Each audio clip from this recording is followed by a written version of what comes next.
지금부터 불경 벅스데이인 경남 제2회 고넥스트 IR 데모데이를 시작하겠습니다. 참석해 주신 여러분 반갑습니다. 저는 경남 창조경제혁신센터 김윤인 전임입니다. 반갑습니다. 네, 이번 행사는 부산, 울산, 경남 창조경제혁신센터에서 공동으로 주최하며 지난 3월 첫 벅스데이에 이어 두 번째로 경남에서 진행하게 되었습니다. 정기적인 스타트업 행사 플랫폼인 벅스 브랜드를 만들어 IR, 특강, 토크 콘서트 등 불경센터 및 각 사업가의 연계, 그리고 수도권 VC, AC 투자자와의 매칭의 기회의 장이 되고자 합니다. 앞으로도 지속적인 관심과 응원 부탁드리겠습니다. 오늘 행사에서는 경남벤처투자 조국형 대표님의 특강과 5개사의 IR 피칭이 준비되어 있습니다. 본격적인 행사에 앞서 IR 피칭 행사의 평가를 진행해 주실 투자기관 심사역분들을 소개해 드리겠습니다. 경남벤처투자 황우석 이사님 참석해 주셨습니다. 시리즈벤처스 곽성욱 대표님 참석해 주셨습니다. 네, 그리고 온라인으로 참석을 해주신 쿨리지 코너 인베스트먼트 강민석 이사님 참석해 주셨고요. 마지막으로 불경벤처투자센터 이창우 상무님께서 자리해 주셨습니다. 큰 박수 부탁드립니다. 네, 먼저 이동영 센터장님의 인사 말씀이 있겠습니다. 앞으로 모시겠습니다.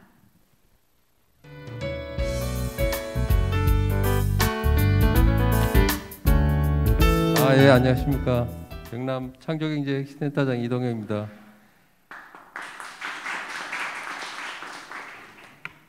저희가 불경 같이 행사를 같이 하고 있는데 오늘 벅스데이 저희가 두 번째죠. 예, 하고 있고 매번 이렇게 투자 심사 참여해 주시는 시리즈하고 그다음에 경남 벤처투자 그다음에 오늘 어디 오셨나? 눈이 안 좋아서. 예. 제가 눈이 안 좋아서 정확히 모르는데 예, 감사합니다. 그리고 오늘 발표하시는 대표님들 뭐 긴 시간 아니지만 짧은 시간에 충분히 그 사업 설명이 돼서 당장 투자가 아니더라도 투자 받을 수 있는 기회가 늘어나도록 했으면 좋겠습니다. 그리고 저희가 이번에 원래 시리즈하고 저희 창조경제센터 가 이제 팁스 운영사가 돼서 앞으로 좀 더 이제 큰 투자 받을 수 있도록 저희가 도와드릴 거니까요. 예, 자주 뵙도록 하겠습니다. 고맙습니다. 네, 다음으로는 불경 창조경제혁신센터의 브랜드 벅스 홍보 영상이 있겠습니다. 불경 스타트업이 뭉치면 불경 스타트업이 함께 성장할 수 있는 브랜드 벅스가 탄생했습니다.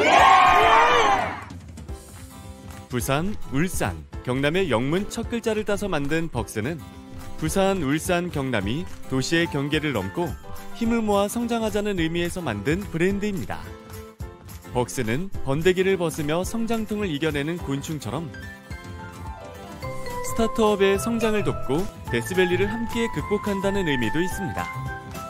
또 개미처럼 성실하고 열심히 노력하는 불경 스타트업들을 뜻하기도 하죠. 새롭게 탄생한 벅스. 그동안 어떤 일들이 있었나요? 경남에 투자받을 기업들이 모두 모여 매월 IR부터 토크 콘서트까지 미드업데이. 피자를 먹으며 피칭을 한다고? 부산의 초기 스타트업의 캐주얼한 피칭. 피자 피칭 라운지 PPL. 울산에 가면 스타 강연자들의 온택트 강연과 특강 토론. 코로나도 막을 수 없다. 유별난 밤. 이 모든 것을 한자리에서 보고 싶으시다고요? 그래서 준비했습니다. 불경 벅스데이. 부산, 울산, 경남 창조경제혁신센터가 공동으로 매월 주제와 컨셉이 다른 불경 벅스들만의 벅스데이를 개최합니다. 투자자 여러분, 벅스데이에서는 동남권 스타트업을 한자리에서 만나실 수 있어요.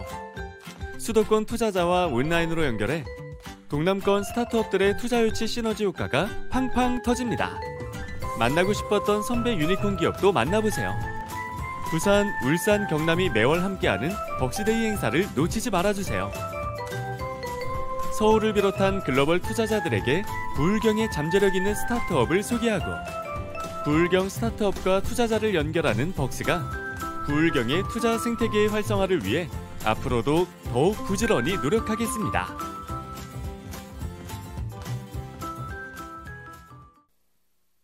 네, 아주 잘 만들어진 홍보 영상인 것 같습니다.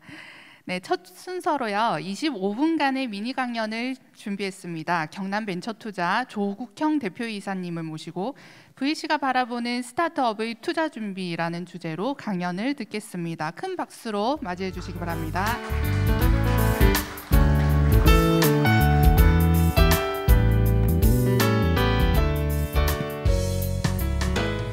네, 반갑습니다. 경남 벤처투자 조국형 대표이사입니다. 오늘은 시간이 뭐 그렇게 많지 않은 것 같아서 제가 여러 그 벤처 기업들을 만나 뵀을 때 서로 소통이 좀 잘 안 돼서 답답하거나 시간이 더 오래 걸린 경우가 있었거든요.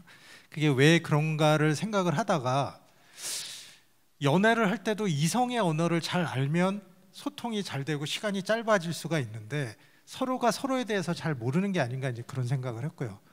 그래서 저희 벤처 캐피탈이 어떤 생각을 가지고 있고 지금 시장 상황이 어떻고 저희가 투자 심사를 할 때 포인트는 어디에 두고 보고 있는지 이런 부분을 좀 쉬운 얘기로 간단하게 좀 설명을 드리고자 이 자리에 서게 됐습니다. 목차를 보시면 일단 저희 그 용어를 좀 쉽게 풀어서 넘겨주시겠습니까? 풀어서 VC 투자에 대한 기본 개념 간단하게 말씀드리고 그다음에 지금 저희 벤처 캐피탈의 현황, 뭐 펀드가 얼마나 만들어졌고 투자를 얼마나 했고 뭐 이제 이런 부분들 그리고 심사할 때 우리가 중점적으로 생각하는 거 그리고 저희 회사 간략하게 설명드리도록 하겠습니다. 네. 넘겨주시죠. 4페이지입니다. 네, 이거 뭐 저희 그 벤처 캐피탈에 대해서 좀 알아보시려고 할 때 좀 많이 보는 그런 그 표입니다. 뭐 여기 뭐 단어들이 많이 나와서 저거 좀 복잡하다 이렇게 생각하실 수 있는데 이거를 좀 쉽게 보실 수 있는 방법이 있어요. 지금 이게 회사가 수익이 성장하고 매출이 성장하는 부분에 대한 표라고 생각하시면 되는데 우리 투자를 받으려는 벤처기업이나 창업자를 농부라고 한번 생각을 해봅시다. 참외만한 토마토를 만들 수 있는 씨앗을 내가 어디서 사와가지고 이걸 비닐하우스나 아니면 프랜차이즈로 해서 사업을 하고자 하는 마음을 먹고 있는데 아직 씨앗이 없습니다. 그래서 씨앗을 구매할 돈이 필요하면 초창기에 이 시드와 전기 시드 상태에서 투자자를 아마 구하시겠죠. 처음에 회사를 설립하실 때. 근데 이 단계에서 그 투자하는 투자자를 보통 3F라고 합니다.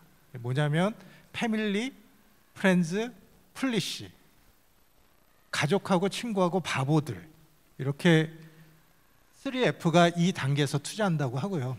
당연히 가족들이 투자하기 때문에 큰 돈이 들어가는 건 아니고 그 씨앗을 살 수 있는 돈, 그 씨앗이 싹 틀 수 있는 돈 아니면 싹 터서 화분에 옮겨 심을 수 있는 그런 정도의 돈 정도라고 생각하시면 되겠습니다. 그래서 이 그 데스밸리라는 말도 많이 들으셨을 텐데 이거는 뭐냐면 화분을 만들고 싹을 틔우게 하기 위해서 물을 주고 비료를 주고 씨앗을 사와야 됩니다. 근데 그 단계에서 당장 팔리지 않기 때문에 팔아서 올릴 수 있는 매출보다 비용이 많이 드는 단계를 얘기합니다. 그래서 소위 말하는 BEP가 되는 시점까지 손익분기점이 될 때까지 비용이 더 많이 나가는 단계 그걸 죽음의 계곡이라고 하고 어느 정도 화분에 씨앗을 싹을 틔워서 열매를 맺거나 이런 단계까지 이제 오게 되었다면 그 다음에는 저희 같은 VC들하고 그 화분을 어떻게 대량으로 만들 건지 비닐 하우스를 할 건지 아니면 프랜차이즈를 할 건지 아니면 공장을 만들어서 그냥 직접 그렇게 할 건지, 거기에 자금이 얼마 소요되니 어떻게 협상합시다 라고 하는 부분이 이 다음 단계로 오게 됩니다. 그래서 시리즈 A, B, C 뭐 메자닌과 프리 IPO를 통해서 상장을 하게 되는데요. 여기 뭐 보통 뭐 100억, 뭐 250억에서 1,500억, 뭐 한 1,500억 이상 뭐 이렇게 뭐 간략하게 구분을 하긴 하지만 이거는 기준이 딱 정해져 있는 건 아니고 비닐하우스를 만드는데 처음에 경남 지역에 하겠다, 딴 지역에도 하고 물류센터도 필요하다, 그런 단계에 따라서 좀 더 그 입증하는 부분이 높은 단계로 가게 되면 그만큼 가치가 높아지고 거기에 자금을 조달하는 그런 단계를 설명해 준다고 보시면 되겠습니다. 그래서 씨앗 단계에서 투자하는 거, 엔젤이나 엑셀러레이터 이런 데들이 하겠죠. 그리고 그게 BEP를 거쳐서 어느 정도 입증이 되면 저희 같은 회사, 그 다음에 서로 얼굴을 모르는 사람한테도 투자를 받는 상장 지역, 그렇게 이해를 하시면 되겠고요. 이 상장을 앞쪽에 하는 걸 프라이빗 에쿼티라고 그 얘기를 하고 이쪽에 퍼블릭 에쿼티라고 보시면 그러면 이 표를 이해하시는데 그 큰 어려움은 없을 거라고 일단 생각을 하고 말씀을 드리겠습니다. 다음 표에 보시면 벤처 캐피탈이라는 게 창업 자금, 벤처 자금 보통 얘기하는데 광의로 얘기했을 때는 여러 개의 그 투자 주체들이 있습니다. 근데 보통 그거를 줄여가지고 보통 우리가 흔히 말하는 벤처 캐피탈은 여기 유한회사형 벤처 캐피탈, 창투사, 신기사, 그리고 마이크로 VC 요 네 가지 정도를 우리가 흔히 말하는 VC라고 보시면 되겠습니다. 다음 페이지. 이거는 금액의 크기에 따라서 그리고 종류에 따라서 일반 기업들이 자금을 조달할 때 어디에 가서 하면 되겠는가를 구분을 해본 건데요. 아까 씨앗 단계의 작은 자금 같은 경우에는 보통 크라우드 펀딩이나 엔젤이나 엑셀러레이터 팁스 프로그램 같은 뭐 한 10억 이하에서 서로 협상을 해서 그 낮은 밸류로 투자 받을 수 있는 그런 형태의 자금 구조가 있을 수가 있겠고요. 그 다음 단계 데스밸리를 지나서 저희하고 만나셨을 때는 보통 뭐 5억에서 500억까지도 한 번에 투자를 받으실 수가 있고, 여기에는 뭐 아까 전 페이지에서 보여드렸던 창투사, 신기사, 뭐 LLC형 이런 회사들이 있습니다. 이 벤처 캐피탈 저희 그 VC가 보통 정책 자금이나 연구 위탁 뭐 그런 부분하고 자금의 차이가 있는 부분은 여기는 기보, 신보 이런 데 가서 사업 계획서를 내실 때는 객관적 기준에 맞는 답을 얼마나 제공하느냐, 이게 굉장히 중요한 포인트가 됩니다. 근데 저희들은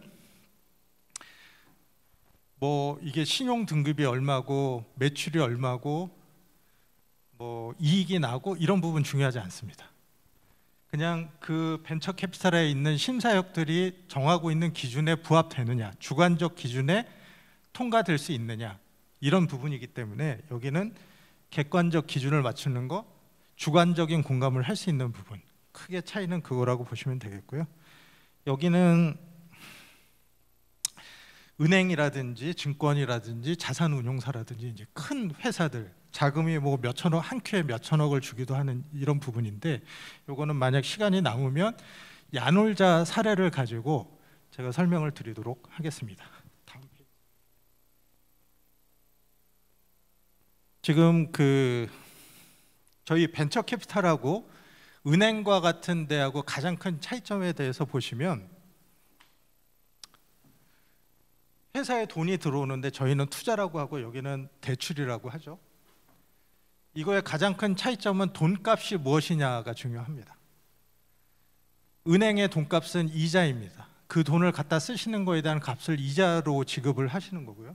저희는 투자를 하면 상장을 해서 IPO 차익을 만들어 주시거나 아니면 중간에 수익을 내서 배당을 해 주시는 거, 이 부분이 저희한테는 중요한 포인트입니다.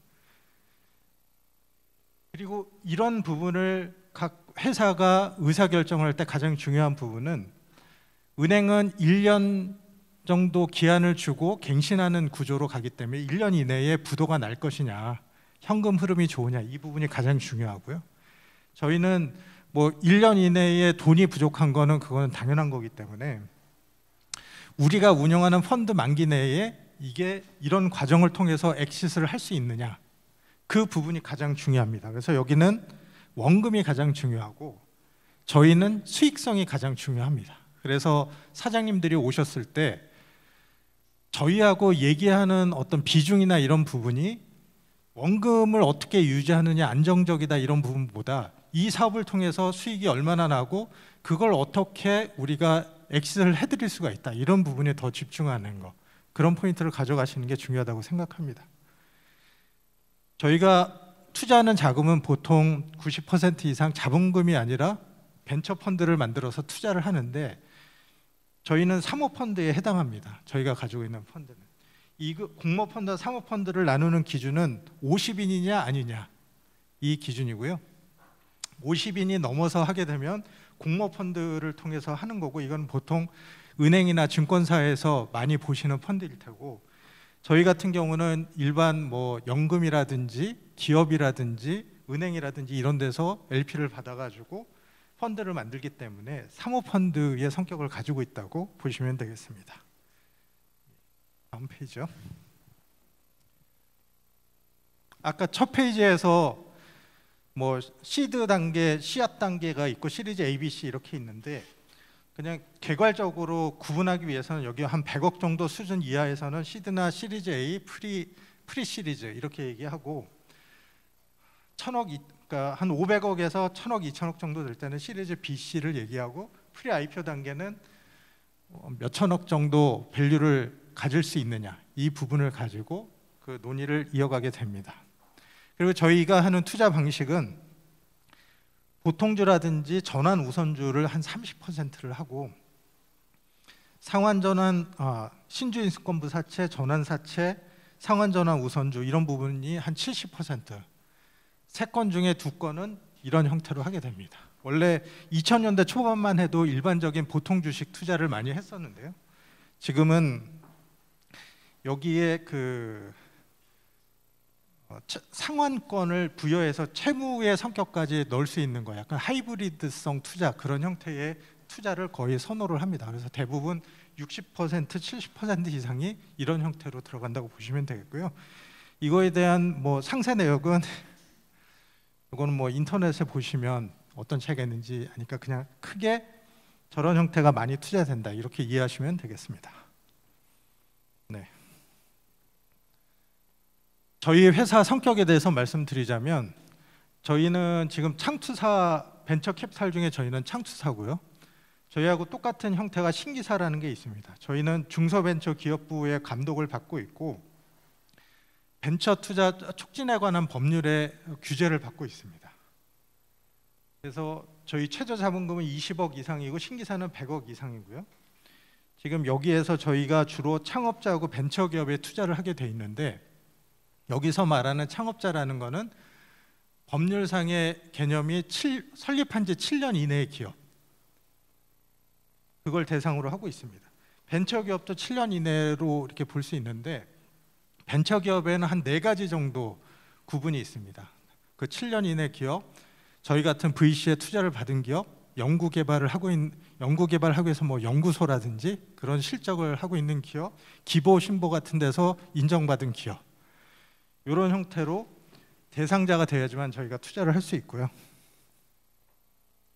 저희 같은 회사는 지금 작년 기준에서 약 전국에 200개 정도가 있습니다. LLC라든지 그 신기사라든지 이런 걸 포함하면 약 200개가 좀 넘는 총 250개 정도가 있는 상태고요. 지금 부울경 기준으로 해서 저희 그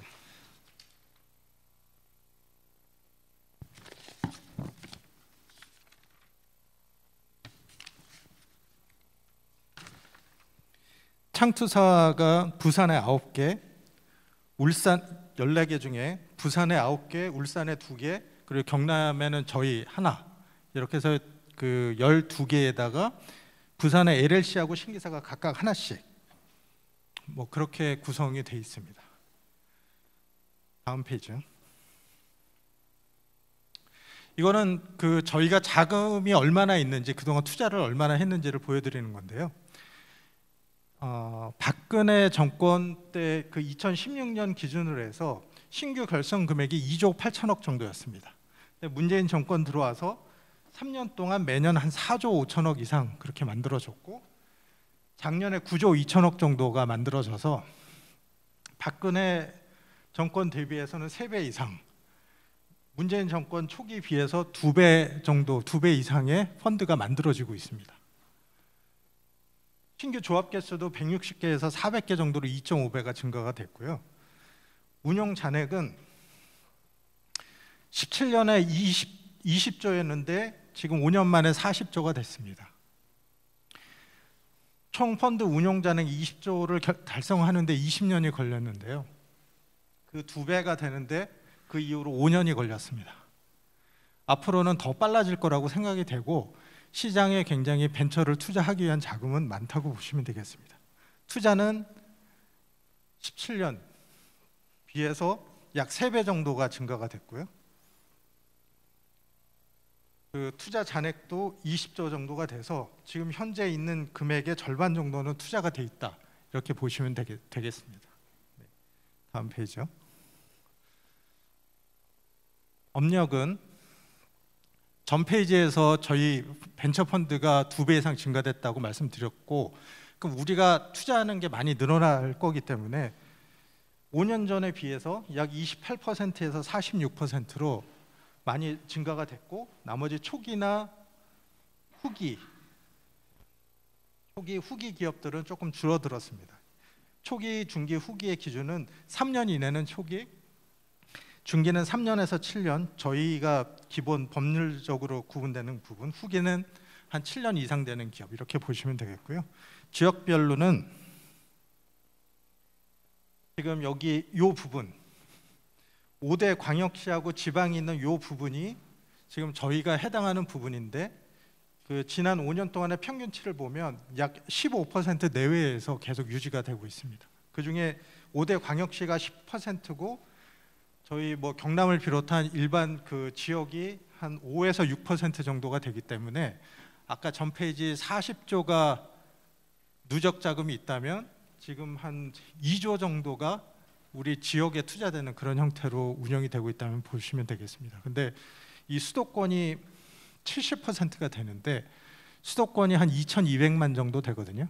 우리 5천만 중에 절반 안 되는 사람들이 한 70% 자금을 대상이 되고 있고, 저희는 한 2조 정도 된다, 그렇게 보시면 되겠습니다.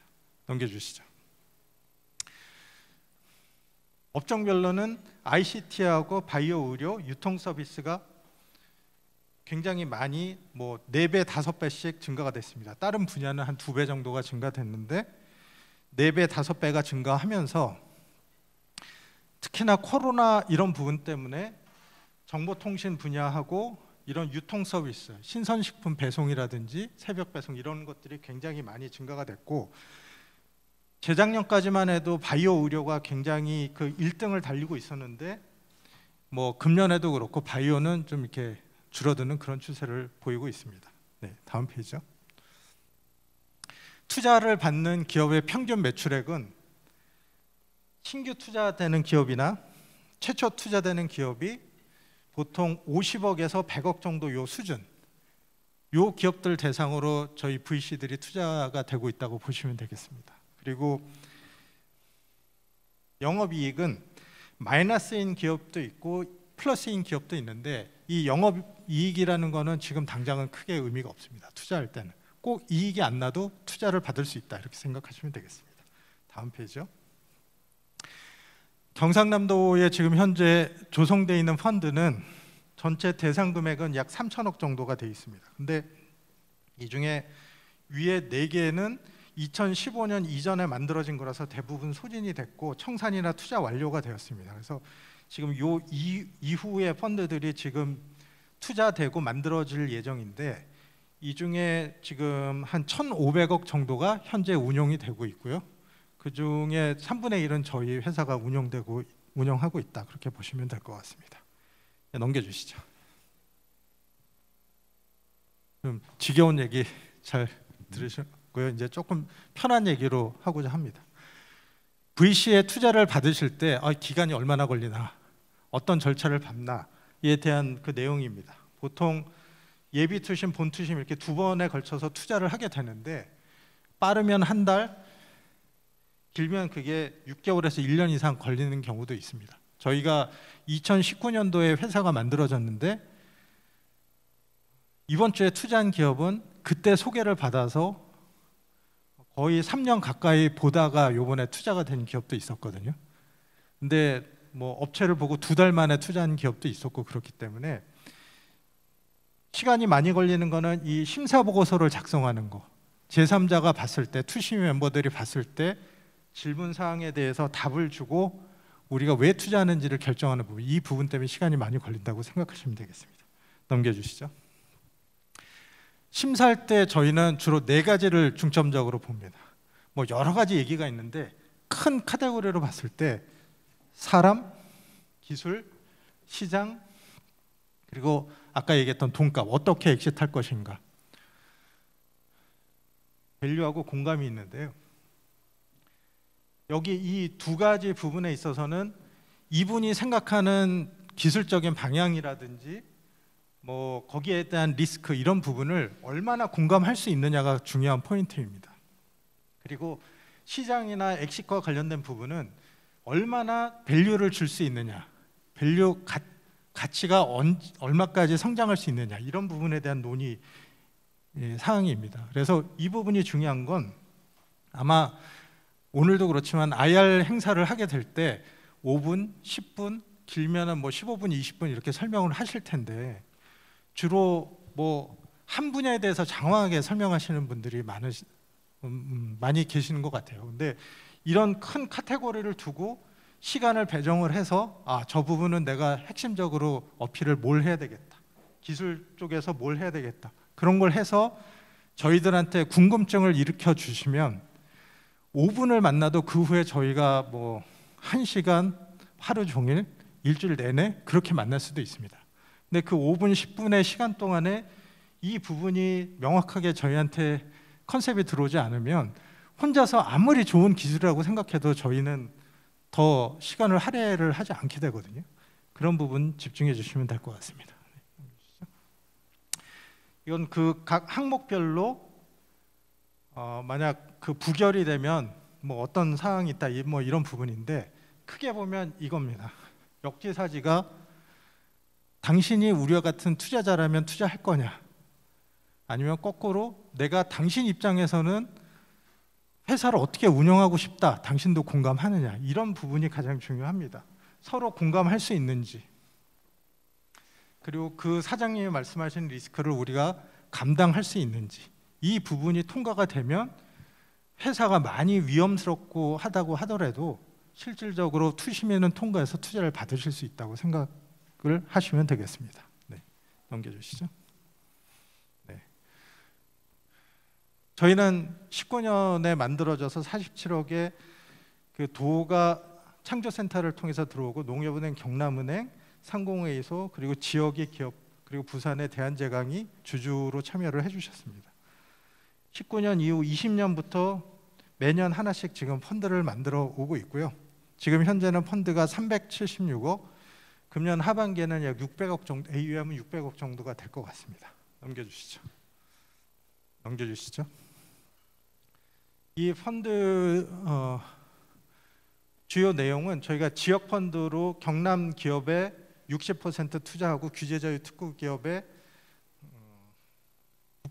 18억 원, 9%죠. 그렇게 18억 투자하는 거. 그다음에 스마트 뉴딜 관련해서 국토교통 혁신 기업, 경남 기업에 60억, 15% 투자하는 거. 4세대 지역 뉴딜로 물산업 관련해서 120억 이상, 동남권 소재 기업에 60억 투자하는 이 펀드를 지금 현재 저희가 운영을 하고 있고, 거기에 출자하신 기관들 그 구분입니다. 네, 넘겨주시죠. 이건 저희가 지난 1년 한 반 정도, 한 요 정도 150억 정도 투자를 했고, 운영자산 현재까지 그 결성된 부분, 그리고 주로 저희는 다른 지방 기업들이 지역에 한 30% 내외 투자를 하는데 저희는 그 배 이상 지금 경남 기업에 투자를 하고 있고요. 뭐 예를 들어 작년 같은 경우에 저희가 저 152억 중에 110억 정도를 투자를 했는데 그 기업이 공동이나 후속 투자로 약 1,080억 정도 추가 투자를 받으셨습니다. 그래서 저희가 그런 부분도 저희 투자뿐만 아니라 같이 주선을 해드리고 후속 투자도 연결을 시켜드리려고 그렇게 노력을 하고 있습니다. 네. 이상으로 다 설명을 드리고요. 시간이 남으면 야놀자를 말씀드리고 아니면 너무 경과가 많이 됐으면 2, 3분 정도 하겠습니다. 예. 장표에는 없는데 야놀자가 제일 처음 투자가 된 게 2015년 7월에 파트너스 인베스트먼트에서 100억을 투자받았습니다. 그리고 그 후에 여러 군데 투자를 통해서 2021년 7월에 소프트뱅크 비전 펀드에서 약 2조 정도를 투자를 받았거든요. 근데 2015년 7월에 투자를 받을 때 회사의 매출액이 174억이었습니다. 그리고 그 2021년 매출이 3,784억 뭐 이 정도이고 밸류는 비전 펀드가 그 밸류를 예상을 한 게 약 8조 정도. 그리고 바로 그 1년 전에 2년 전이군요. KT에서 투자를 했던 게 약 1조 밸류로 해서 이제 투자를 했고 KT는 손정희 비전 펀드가 투자를 했을 때 일부 엑짓을 했습니다. 그래서 8배 정도, 1년 정도 만에 8배 정도를 이제 벌었는데요. 아까 그 맨 처음에 있었던 그 페이지 수에서 보시는 것처럼 시리즈 A, B, C, D 그 단계를 밟았고 그 중간중간 밸류를 증가시키면서 저희 투자자를 설득을 해서 실제로 회사가 할 수 있는 것보다 더 많은 자금을 투자받았다고 생각하시면 되겠습니다. 그리고 지금 야놀자에 대해서 만약 기사를 검색을 해보시면 이 야놀자라는 회사가 요새 뭐 인터파크를 비롯해서 여러 개 M&A를 많이 하고 있거든요. 그 이유는 비전 펀드가 그렇게 2조를 투자를 했는데 당장 매출을 가지고 그 정도의 밸류를 달성할 수 없습니다. 근데 몇 년 이내에 IPO를 하려면 밸류를 올려야 되기 때문에 쉬운 방법은 있는 돈 가지고 좀 매출이 있는 기업들을 사들여서 빨리 밸류를 올리는 부분이거든요. 그래서 이런 부분에 대해서 기본적인 개념을 가지고 신문 기사를 보시면 그 회사에 대한 이해라든지 투자를 받는 부분, 그리고 지금 우리가 가지고 있는 회사라든지 앞으로 나갈 방향에 대해서 뭐 이해하시기가 좀 더 쉬울 거라고 그렇게 생각을 합니다. 이상으로 마치도록 하겠습니다. 감사합니다.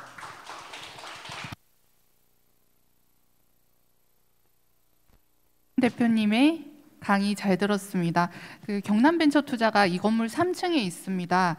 제가 알기로는 약정 금액을 훨씬 넘어서서 이 지역에 투자를 하려고 노력을 하고 있는 걸로 알고 있고요. 아까 보시다시피 80% 가량의 총액에서 80% 가량을 지역에 투자를 하고 있습니다. 그래서 언제나 두 팔 벌려서 여러분들을 기다리고 있다는 느낌을 오늘 많이 받았는데요. 다시 한 번 더 조욱형 대표님께 큰 박수 부탁드립니다. 네, 쉬는 시간 갖기에 앞서서 울산 창조경제혁신센터에서 잠시 유익한 사업 안내를 드린다고 합니다. 앞으로 모시겠습니다.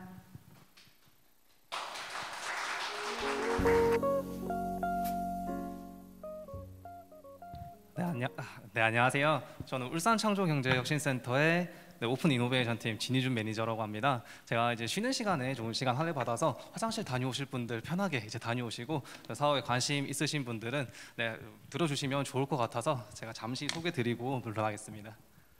네, 저희 먼저 앞서서 저희 이번에 고 넥스트 IR 데모데이에 먼저 피칭 기업에 선정되신 이제 기업분들에게 진심으로 축하 말씀 먼저 드리고요. 선정되신 이제 기업분들뿐만 아니라 저희 기술 기반의 이제 스타트업이나 벤처 중소기업분들이 이제 알고 가시면 좋을 것 같아서 제가 이제 소개드리고 홍보드리고자 잠시 나왔습니다. 저희 울산창조경제혁신센터에서는 이제 울산 경제자유구역청이랑 저희 수소 그 수소 저탄소 에너지 그리고 미래 모빌리티 그리고 미래 화학 신소재 분야의 핵심 기술을 보유한 기업들을 저희 울산 지역의 대기업들과 연결하는 프로그램인 오픈 이노베이션 프로그램인 저희 유페즈 대중소 상생 투자 플랫폼 공모전 개최해서 모집 중에 있고요. 본 공모전은 저희 현대자동차, 현대모비스, 현대오일뱅크, 효성중공업 그리고 롯데케미칼, 삼성 SDI, SK가스, S오일, 한국동서발전 등 이제 9개 파트너 기업과 함께하고 그리고 저희 기술보증기금, 대한무역투자진흥공사 그리고 중소벤처기업진흥공단 그리고 한국에너지기술연구원 등 4개의 협력기관과 함께하고 있습니다. 네, 저희 공모전 모집 대상으로는 울산 지역의 대기업과 사업 협력을 희망하는 기업, 그리고 국내 예비 창업자 그리고 벤처 중소기업 등 누구나 이제 참여가 가능하시고요. 모집 분야로는 저희 유페즈의 핵심 전략 산업 분야인 수소 저탄소 에너지 그리고 미래 모빌리티 그리고 미래 화학 신소재 이 분야로 모집하고 있습니다. 파트너 기업분들이 제시한 본인들이 필요로 하는 수요 기술이 있는데요. 그 수요 기술에 부합하는 기술을 갖고 계신 기업분들이나 예비 창업자분들이 지원하실 수 있으면, 만약에 기업분들이 이런 기술이 없더라도 수소 이 세 가지 분야에 대해서 신기술을 가지고 있다라고 하시면은 이분들께서도 편하게 그리고 지원하실 수 있기 때문에 관심 가져주시면 좋을 것 같습니다. 저희 지원 내용으로는 시상금과 그리고 울산 입주 지원금 포함해서 총 최대 3천만 원까지 지원을 드리고 있고요. 총 5팀의 선발을 할 예정입니다. 이외에도 저희 파트너 기업과 기술 컨설팅 그리고 멘토링을 지원하고요. 이 관련 분야의 전시회 그리고 포럼 참여 지원이라든지 이러한 부분까지 도와드리면서 저희 울산 창조경제혁신센터의 시드 투자 그리고 외부 투자 연계를 지원하고 저희 중진공 말씀드린 기술 보증 기금 이런 협력 기관들의 기업 지원 사업도 연계하고 지원하니까 많은 관심 부탁드리겠습니다. 저희 지금 공모전은 모집 단계에 지금 있고요. 다음 주 금요일인 7월 1일까지 모집 기간입니다. 그 이후에 7월 7일 서류 평가 이어지고, 이 서류 평가에 통과하신 기업분들 대상으로 기술 보증 기금에서 약 한 달간 기술 검증 진행할 예정입니다. 이후 8월 중순에 발표 평가 진행이 되면서 8월 말에 최종 지원 기업을 선정하는 그런 일정으로 구성되어 있고요. 본 공모전과 같은 경우에는 저희 울산 창조경제혁신센터 홈페이지에 공고문을 참조해 주시면 좀 더 많은 정보 얻으실 수 있으니 참고 부탁드리고, 궁금하신 사항이 있으시면 오늘 저에게 물어봐 주셔도 괜찮고, 여기 화면에 나와 있는 저희 문의처 통해서 울산 창조경제혁신센터와 울산 경제자유구역청 문의처 통해서 연락 주시면 제가 안내 도와드리도록 하겠습니다. 저희 신청 방법은 유스타 홈페이지를 통해 접수하실 수 있으시고요. 그리고 저희 센터 울산 창조경제혁신센터의 홈페이지를 참조하시면은 똑같이 공모전과 관련된 정보 얻으실 수 있습니다. 네, 많은 관심 부탁드리고요. 네, 기업분들 저희 준비 많이 했고 참여하시면은 혜택도 많이 드리니까 지원 많이 부탁드리겠습니다. 네, 감사합니다. 네, 유스타 홈페이지를 참조하시면 되겠습니다. 잠시 10분 쉬는 시간을 가지고요. 3시 55분에 시작하도록 하겠습니다.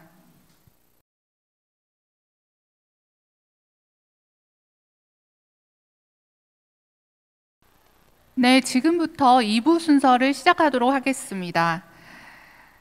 IR 피칭을 준비를 했는데요. 발표 시간은 10분이며 5분간 질의응답 시간이 있습니다.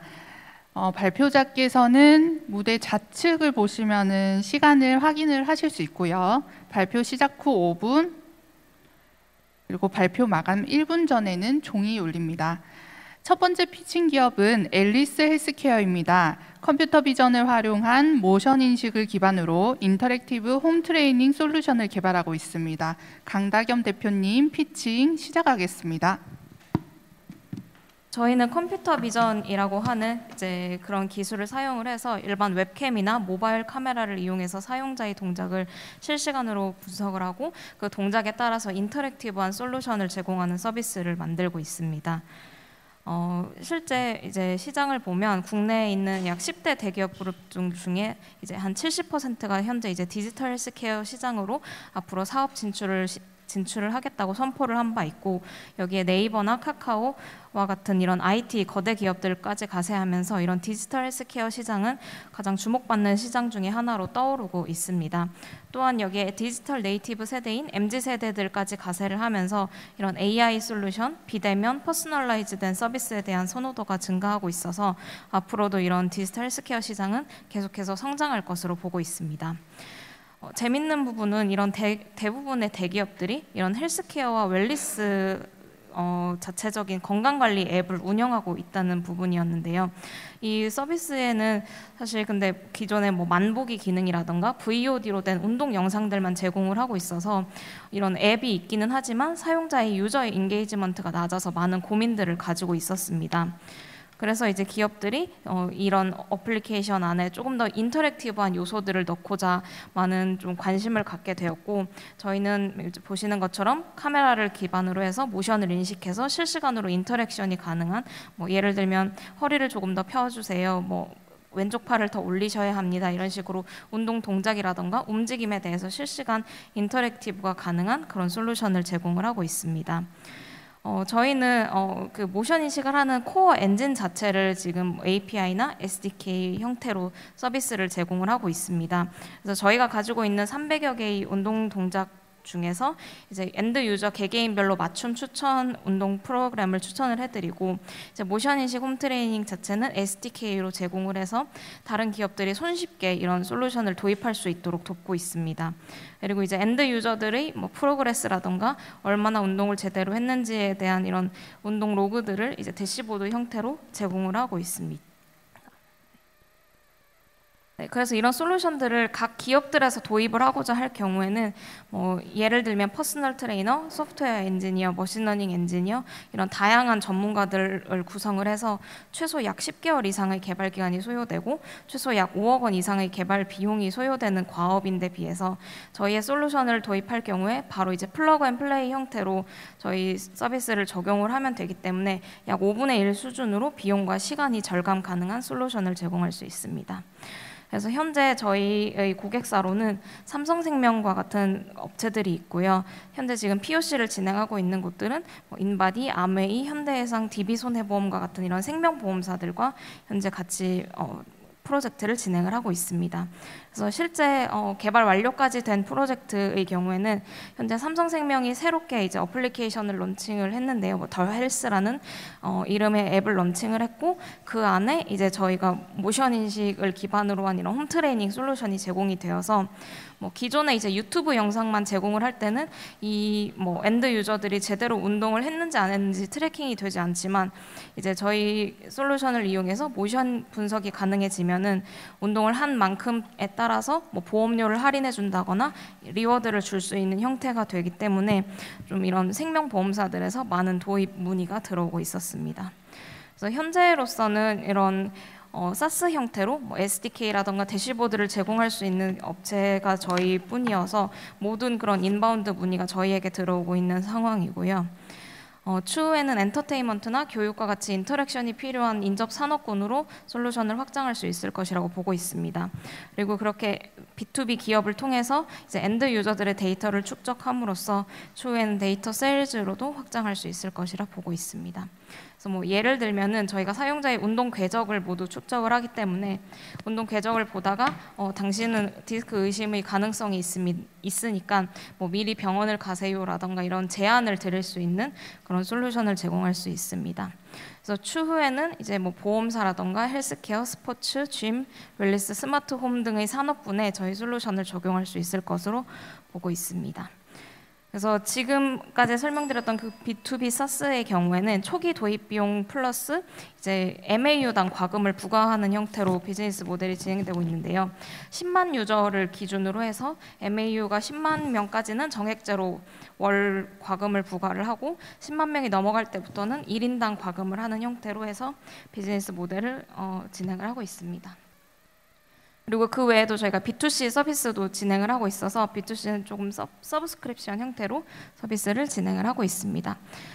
사실 저희가 지난 1년 동안 베타 서비스를 진행을 했었는데 그때는 저희가 한 2030 여성들의 홈 트레이닝을 대상으로 했었습니다. 근데 실제로 진행을 하다 보니까 오히려 한 4살에서 7살 사이 미취학 아동들이 이제 화면 안에 자기 모습이 보이고 이제 뭔가 키포인트가 따라오고 이모지가 자기 모습에 붙는 그런 상황들을 너무 재밌어해서 현재는 좀 저희 서비스를 키즈 홈 트레이닝 방향으로 지금은 피봇을 해서 진행을 하고 있습니다. 그 외에도 이제 저희가 이제 모션이 트래킹이 되기 때문에 엑서사이즈 투 언이라고 해서 운동을 한 만큼 이렇게 리워드를 주는 방향도 서비스를 확장을 할 수 있고, 그 외에도 이제 모션을 트래킹을 할 수 있다 보니까 친구들끼리 같은 가상의 공간에서 운동을 할 수 있는 이런 메타버스 짐으로도 확장을 할 수 있습니다. 그래서 일단 B2B 서비스 자체는 조금 안정적인 캐시카우 형태로 지속을 해나가고 내년도부터 B2C 매출을 본격적으로 진행을 하려고 하고 있습니다.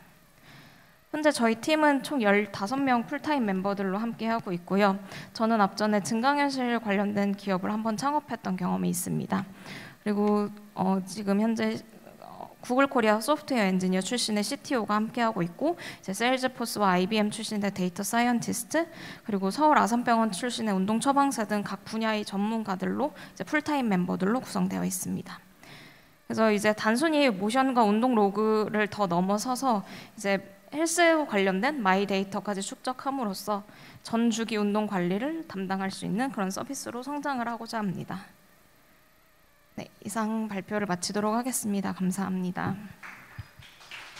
네, 고객 반응을 보고 고객을 타겟 고객을 전환한 그런 똑똑한 기업이었습니다. 질문이 있으신 분은 손을 들어서 질문해 주시기 바랍니다.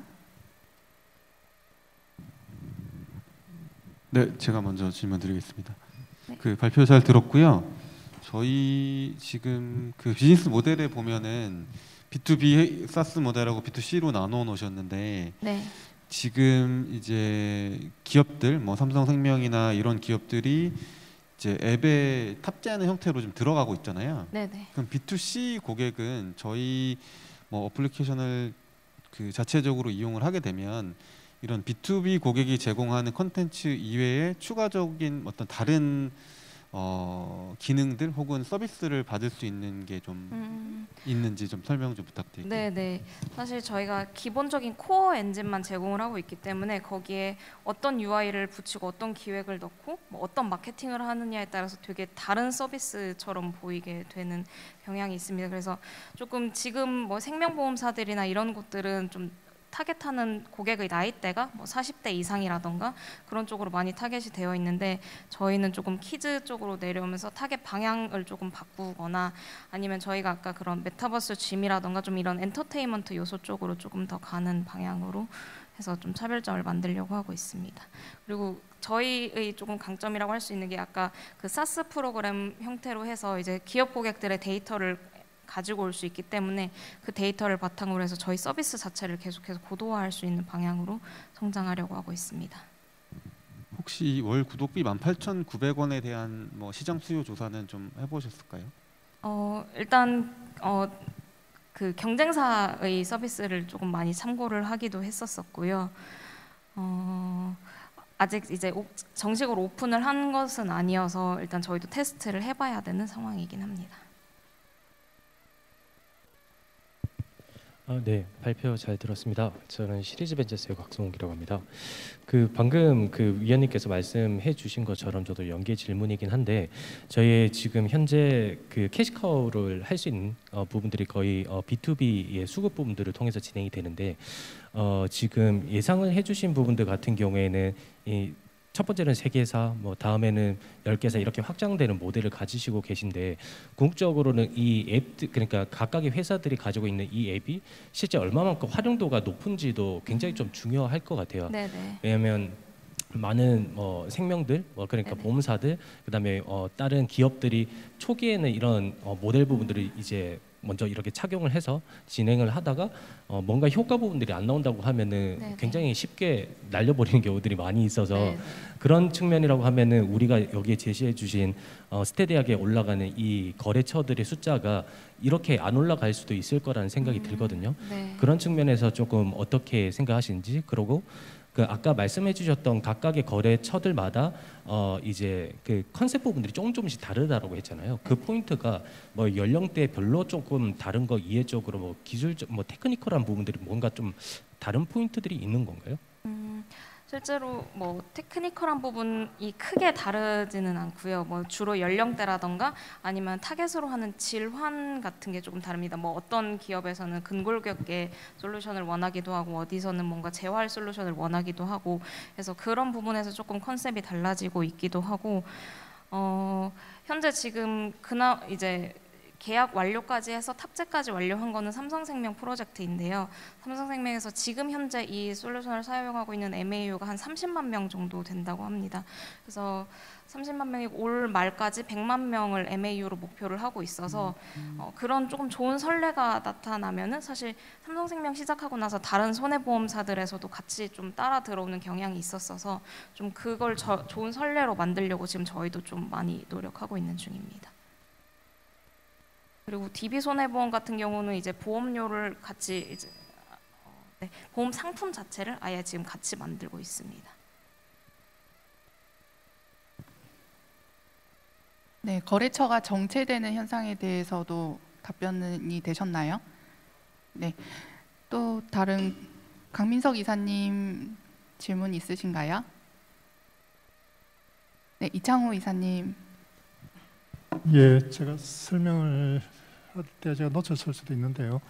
지금 이 그 동작 인식 기술을 기반으로 하는 이 그 유저의 어떤 운동 동작에 실시간 대응하는 이 프로그램이 지금 개발이 돼 있는 단계인가요? 안 그러면은 향후 개발을 한다는 건가요?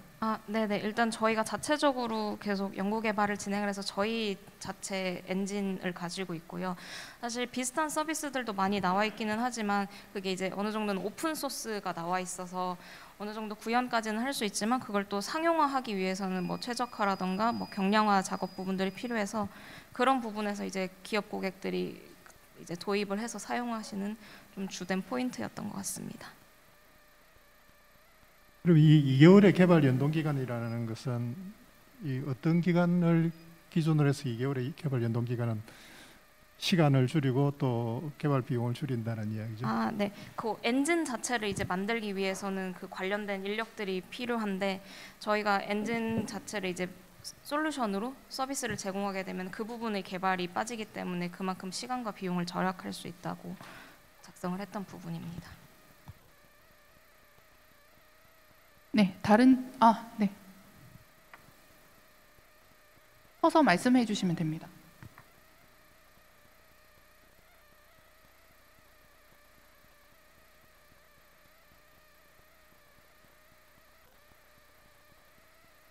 네, 완전히 새롭게 만든 어플리케이션이어서요. 이 자체의 MAU만 그 수치였었습니다. 완전히 새롭게 만든. 네, 그러니까 완전 제로 베이스에서 30만 명이 생성된 케이스. 뭐 이전에 있던 앱에서 같이 넘어온 게 아니고 새롭게 만들어진 앱입니다. 네, 네트워킹 시간에 자세한 말씀 나누시면 될 것 같습니다. 이상으로 앨리스 헬스케어의 순서를 마치겠습니다. 수고하셨습니다. 감사합니다. 계속해서 두 번째 피칭 기업입니다. 좋은 중고 제품을 확보하는 바이백 솔루션을 제공하는 팜코브의 순서입니다. 오윤석 운영이사님 발표 시작하겠습니다. 반갑습니다. 주식회사 팜코브의 운영이사를 맡고 있는 오윤석이라고 합니다. 발표에 앞서 저희 대표이사가 금일 일정 상의 문제로 참석하지 못하여 부득이 먼저 양해 말씀 부탁드립니다. 저희 팜코브는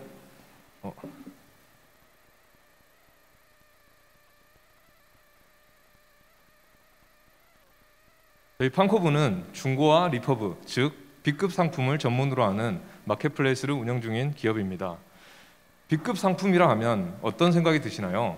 과거에는 찬밥 신세였던 B급 상품이 환경과 여러 가지 사회 문제 등을 토대로 사실 시장에서 재조명을 받고 있습니다. 하지만 이러한 B급 상품에 대하여 여전히 많은 소비자가 어떻게 사야 하는지, 어떻게 접근해야 하는지 잘 모르고 있는 것이 현실입니다. 저희 팜코브는 이러한 B급 상품을 보다 더 쉽게, 더 많은 고객이 구매할 수 있도록 솔루션을 제공하고자 합니다. 저희 팜코브가 운영하고 있는 땡큐마켓은 양질의 리퍼와 2월 재고, 중고 제품을 온라인 쇼핑처럼 편리하게 구매할 수 있는 구매 솔루션을 제공하고 있습니다. 땡큐마켓의 현재 이용자 수는 누적 다운로드 수 26만 명, 그리고 6.2%의 월 구매 전환율이라는 우수한 지표를 확보하고 있습니다. 하지만 그럼에도 불구하고 이러한 지표들을 획기적으로 뛰어넘기 위해서는 약 2가지 문제점이 있다는 것을 저희가 판단하게 되었습니다. 첫 번째, 상품 SKU, 즉 다양한 상품을 마케팅 채널, 다양한 공간에서 그리고 고객과의 접점에서 더 포괄적으로 고객에게 보여줄 수 있다면 더 높은 수치 지표를 달성할 수도 있고 저희 사업의 확장이 가능하다라고 판단하였습니다. 그래서 저희 팀은 3가지 핵심 전략을 추진하여 다양한 솔루션을 제공하고자 합니다. 먼저 인기 있는 중고 제품을 안정적으로 공급할 수 있는 소싱 역량, 그리고 어디서나 어느 고객이나 편리하게 구매할 수 있는 옴니채널 전략, 그리고 이를 뒷받침할 수 있는 우수한 시스템이 그것입니다. 먼저 소싱을 위한 당사의 바이백 솔루션을 설명드리겠습니다. 만약 어떤 새 상품을 판매하는 판매자가 제가 샀던 새 상품을 미래 특정 시점에 사용하지 않을 시점 즈음에 해서 중고로 다시 되팔 수 있다라는 약속을 해드린다면 어떨까요?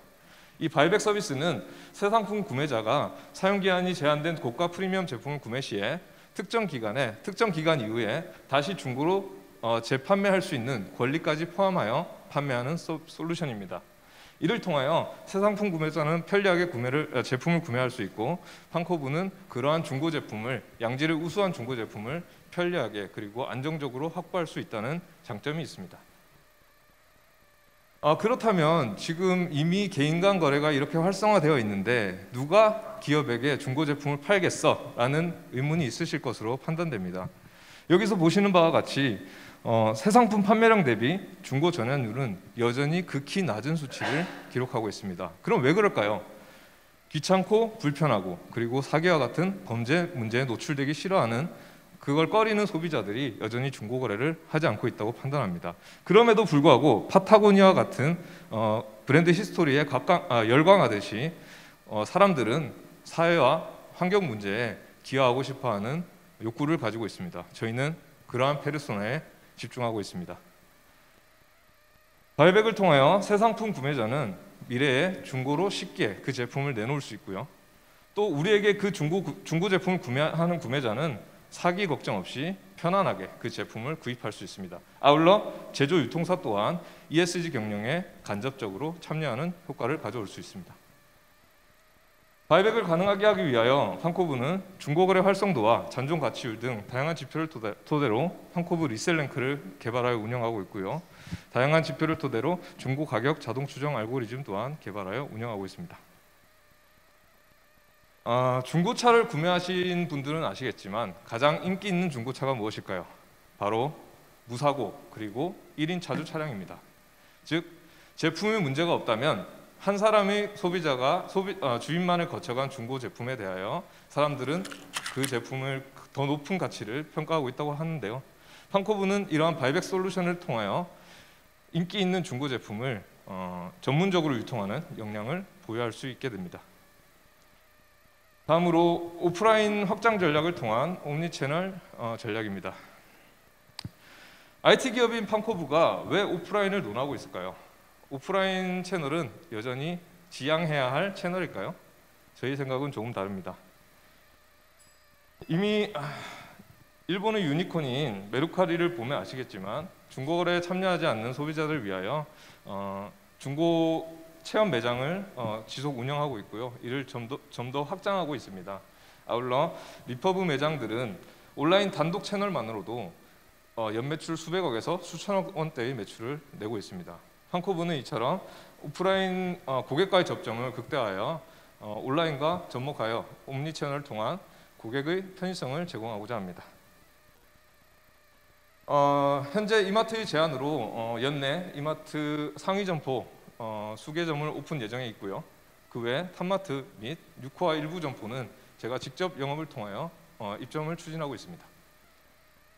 판코브의 땡큐마켓의 온오프 버전은 고객이 체험하고 즐거워하며 편안해하는 리세일 마켓플레이스가 될 것입니다. 현재 판코브의 현재 중고 위탁과 리퍼브 재고 위탁 그리고 신상품 판매는 지속 유지 확대할 전략이고요. 바이백을 통한 중고 제품 활성화와 리퍼 제조사를 통한 직접 직매입 서비스 그리고 이를 통해 ESG 경영에 참여하는 판코브가 될 것입니다.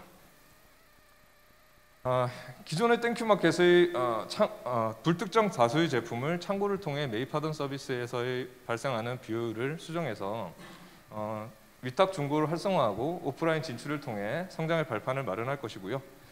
현재 진행되고 있는 리퍼 유통사와의 합병을 토대로 향후 2024년도에는 700억의 매출을 발생시키는 팀이 되도록 하겠습니다.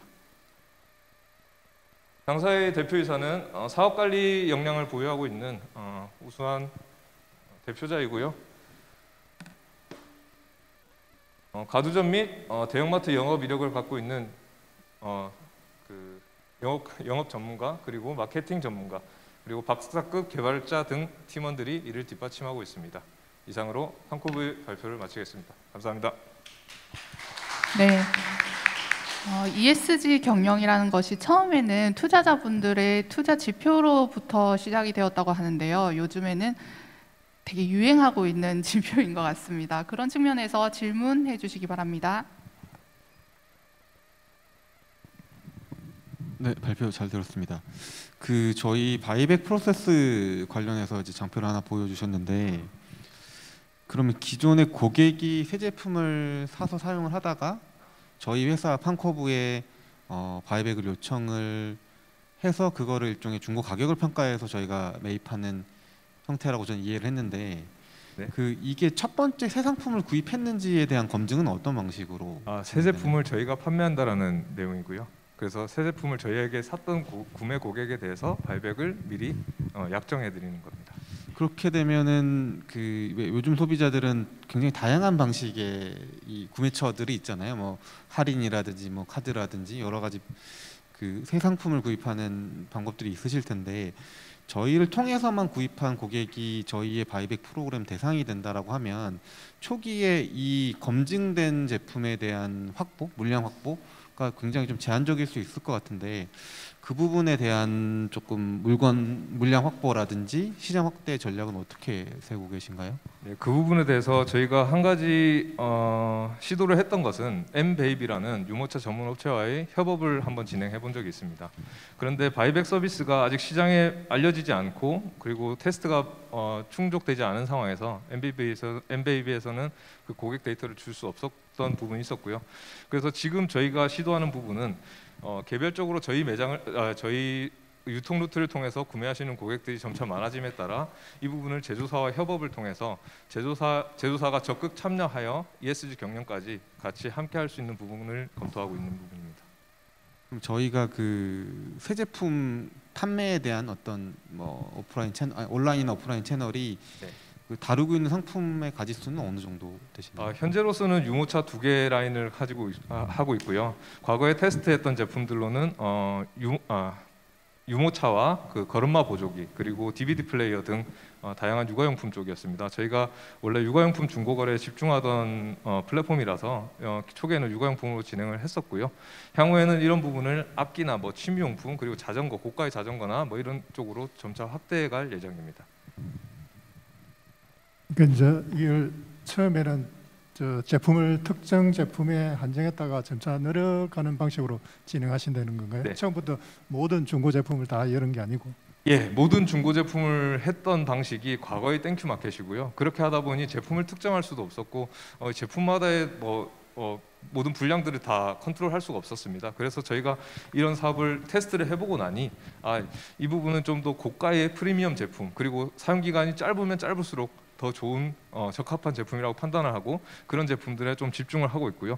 지금 현재로서는 추가로 추진하고 있는 부분은 삼성전자 B2B 사업부와 비스포크 쪽으로 좀 함께 협업을 해보자라고 지금 얘기를 하고 있습니다. 왜냐하면 비스포크는 보통의 전세나 월세를 살고 있는 이런 분들이 이사를 가기 전에 비스포크를 우리 집에 어떤 인테리어에 맞춰서 구성을 한다는 데 대해서 상당히 부담을 가지고 있는데, 그런 류의 고가의 제품들을 저희가 충분히 매입해 줄 수 있다라고 이제 솔루션을 제시함으로써 그 수요를 끌어올릴 수 있다라고 저희는 판단하고 있기 때문입니다. 네, 곽성욱 대표님. 좀 궁금한 거는 저희가 땡큐 마켓을 저희가 인수를 하신 걸로 제가 알고 있는데 그 전에 있었던 회사는 판코브는 어떤 강점 부분들을 가지고 있고, 그다음에 이 땡큐 마켓을 인수를 통해서 어떤 부분들을 좀 그림을 그리셔서 이렇게 진행이 됐는지도 궁금하거든요. 간단하게 설명 부탁드립니다. 네, 초기에 저희 땡큐 마켓, 판코브는 오팔마켓 맘즈라는 육아용품 C2C 거래 플랫폼을 운영 중에 있었습니다.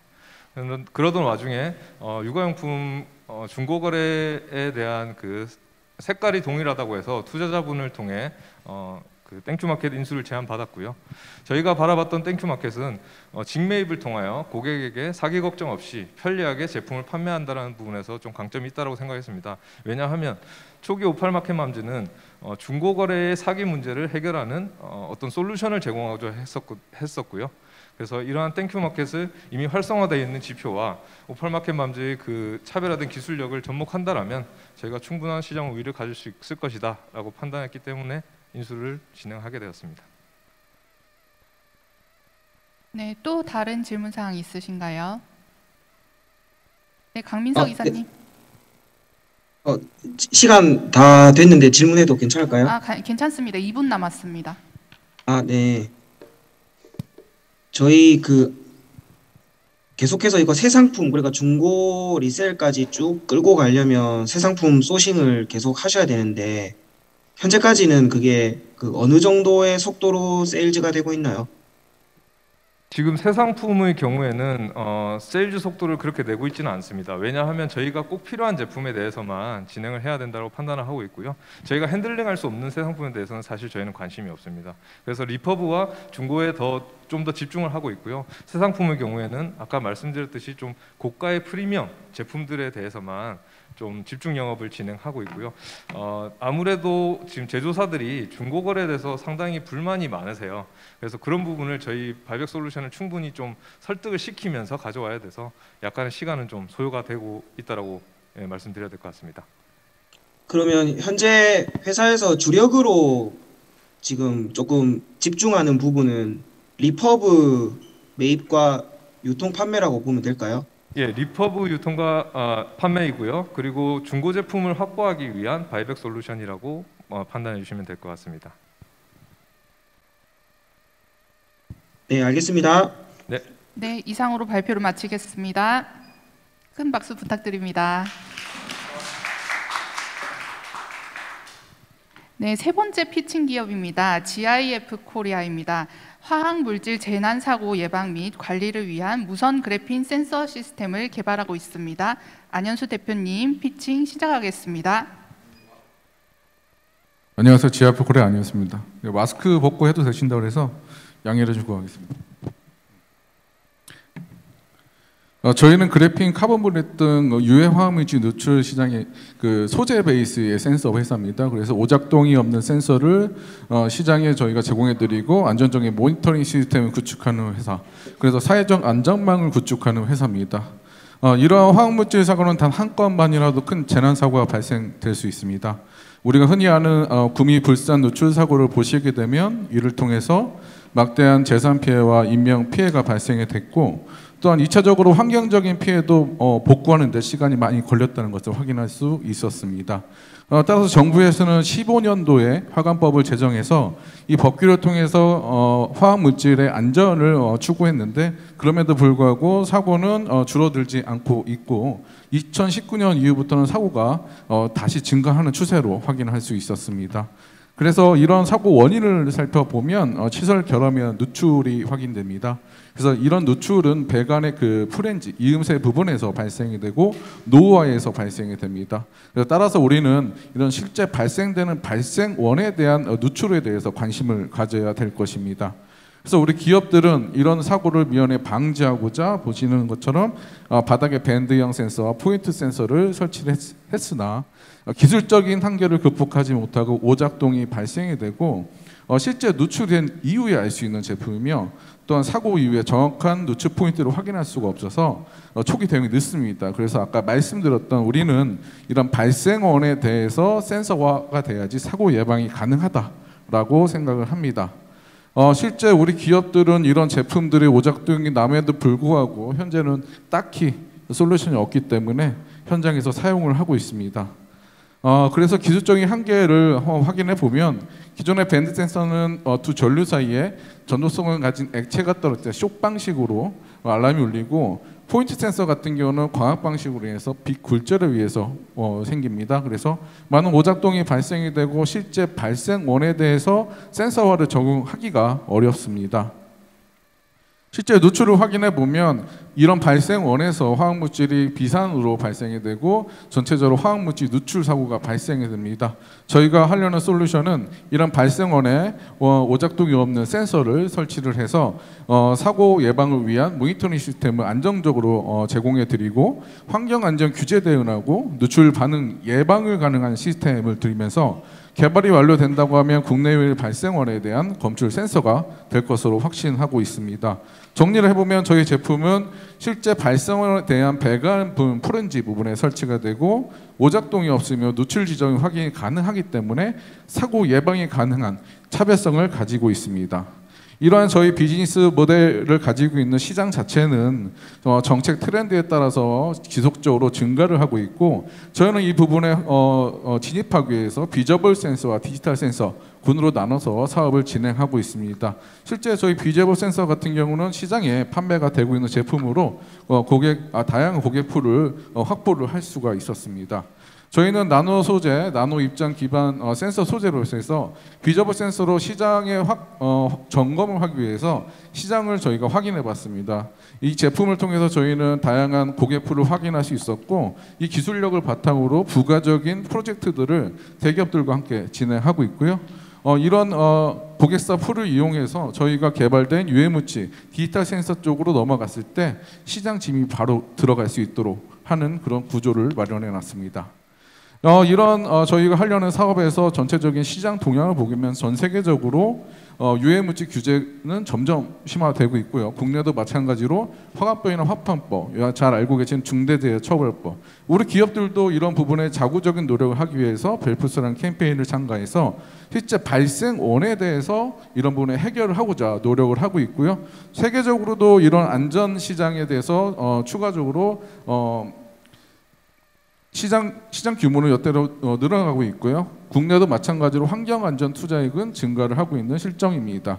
저희는 대표적인 소부장 기업으로 해서 R&D 기반, 그래서 국책 사업도 같이 진행하고 있고 이런 시장 정책을 통해서 이 시장은 지속적으로 성장을 하고 있습니다. 또한 그린 뉴딜을 통해서 센서 적용 분야가 점점 확대되고 있고 ICT 모니터링을 통해서 사회적 안전망을 구축하는 니즈가 굉장히 강해지고 저희가 하려는 비즈니스에서 추가적인 시장이 새롭게 생겨나고 있다라고 보시면 될 것 같습니다.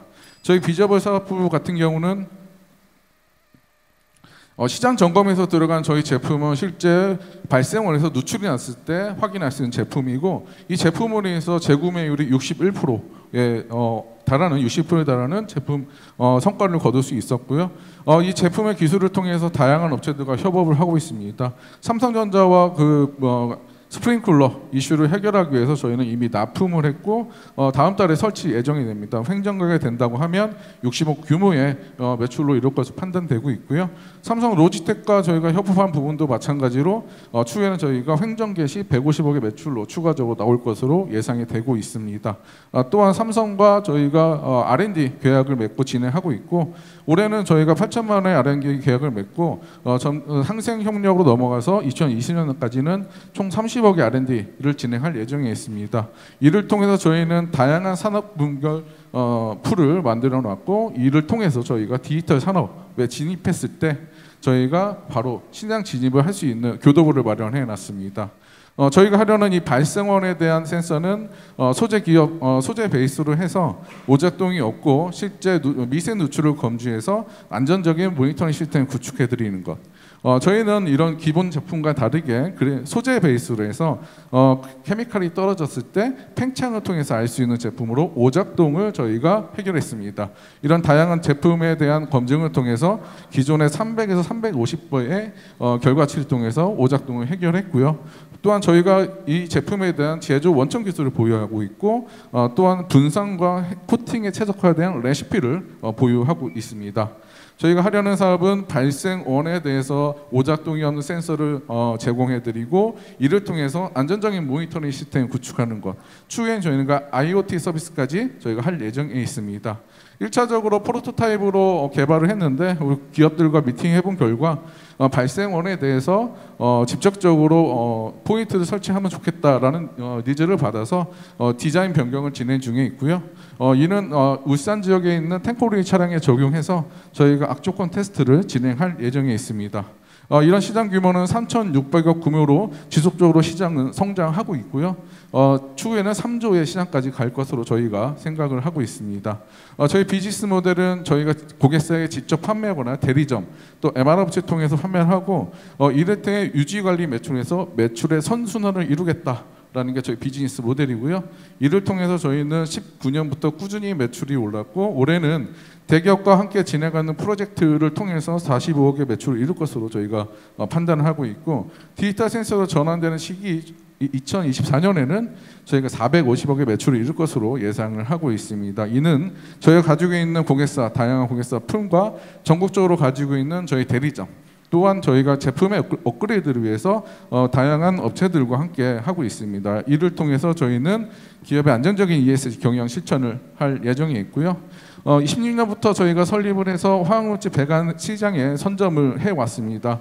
올해는 저희가 해외 매출 확대하고 파트너십을 강화하고 추후에는 저희가 나노 센서의 시장으로 진입을 해서 신규 시장을 창출할 예정입니다. 이번 투자를 받게 되면 저희가 IoT 플랫폼 개발과 전체적으로 인원을 추가적으로 채용할 예정에 있고요. 이미 저희는 고객과 배관에 접목하는 기술을 확보해 놓은 상황입니다. 저희는 이런 부분에 의해서 저희 C레벨 친구들과 책임과 권한을 골고루 나눠준 채 저희가 급격하게 성장했을 때 조직이 이탈 없이 운영될 수 있도록 노력하고 있습니다. 이상입니다. 네, 질문해 주시기 바랍니다. 네, 대표님 발표 잘 들었습니다. 국내는 다양한 대기업들이랑 협업을 많이 진행하신 걸로 지금 보여지고 앞으로 좀 제품 매출이 많이 올라올 걸로 예상이 되는데 해외 쪽은 조금 진행하고 있는 뭐 프로젝트나 협업하고 있는 기업들이 좀 있으실까요?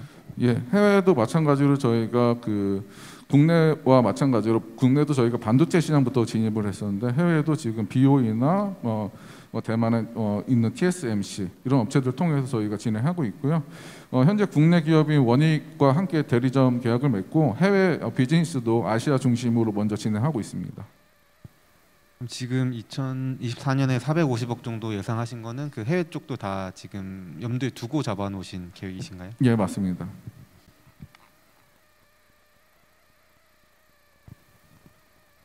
네, 또 다른 질문 사항 없으신가요? 대표님 지금 지분 현황이 좀 어떻게 되세요? 저희가 지금 시리즈 A까지 펀딩을 받은 상태고요. 실제적으로 AC는 블루포인트 파트너에서 1차 투자 시드 투자를 받았고요. UA는 라이트하우스하고 저희가 신용보증기금에서 투자를 받았습니다. 그래서 현재까지는 총 19억의 펀딩을 받은 상태입니다. 네, 또 다른 질문 해주시기 바랍니다.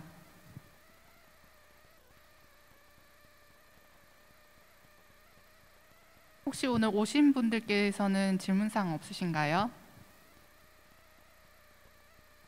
대표님 마지막으로 3분 정도 남았습니다. 하실 말씀 있으시면 더 하셔도 될 것 같습니다. 예, 저희가 하는 비즈니스는 환경적인 제품을 오늘 질문이 안 나온 것도 사실 좀 이해가 갑니다. 좀 생소한 제품이기도 하고 우리가 이제 쉽게 실생활에서 접근할 수 있는 제품이라서 하지만 이런 보수적인 시장에 처음에 들어가기가 어렵습니다. 근데 저희는 이미 이 시장에 진입을 했고 시장에서 영업 활동을 이미 수년간 해왔습니다. 이런 보수적인 시장에서 저희는 지속적인 판매 그리고 재판매 그리고 현재 선순환 구조의 매출을 이뤄냈습니다. 이번 제품이 개발이 완료된다고 하면은 추후적으로 저희가 맡은 포캐스팅대로 저희가 진행이 될 것으로 예상이 되고 있습니다. 감사합니다. 네, 큰 박수 부탁드립니다. 네, 네 번째 피칭 기업입니다. 다울 PPT는 원격 용접을 기반으로 한 3D 용접 산업을 개발하고 있습니다. 윤석필 이사님 단상으로 모시고 발표 들어보도록 하겠습니다. 발표 시작하겠습니다. 네, 반갑습니다. 다울 PPT입니다. 저희 이제 영남 지역 같은 경우는 그 조선의 빅3 그리고 이제 울산의 대형 석유화학 컴플렉스 이래서 이제 실제 용접 산업의 전국의 집중도가 한 70% 정도로 예상을 하고 있습니다. 그 정도로 시장 규모가 큰데 그럼에도 불구하고 이제 우리 작업 현장은 너무나 열악해서 또 이제 사람 확보도 쉽지가 않고 이래서 상당히 기업 환경이 어려운 그런 형태로 이제 보여지고 있습니다.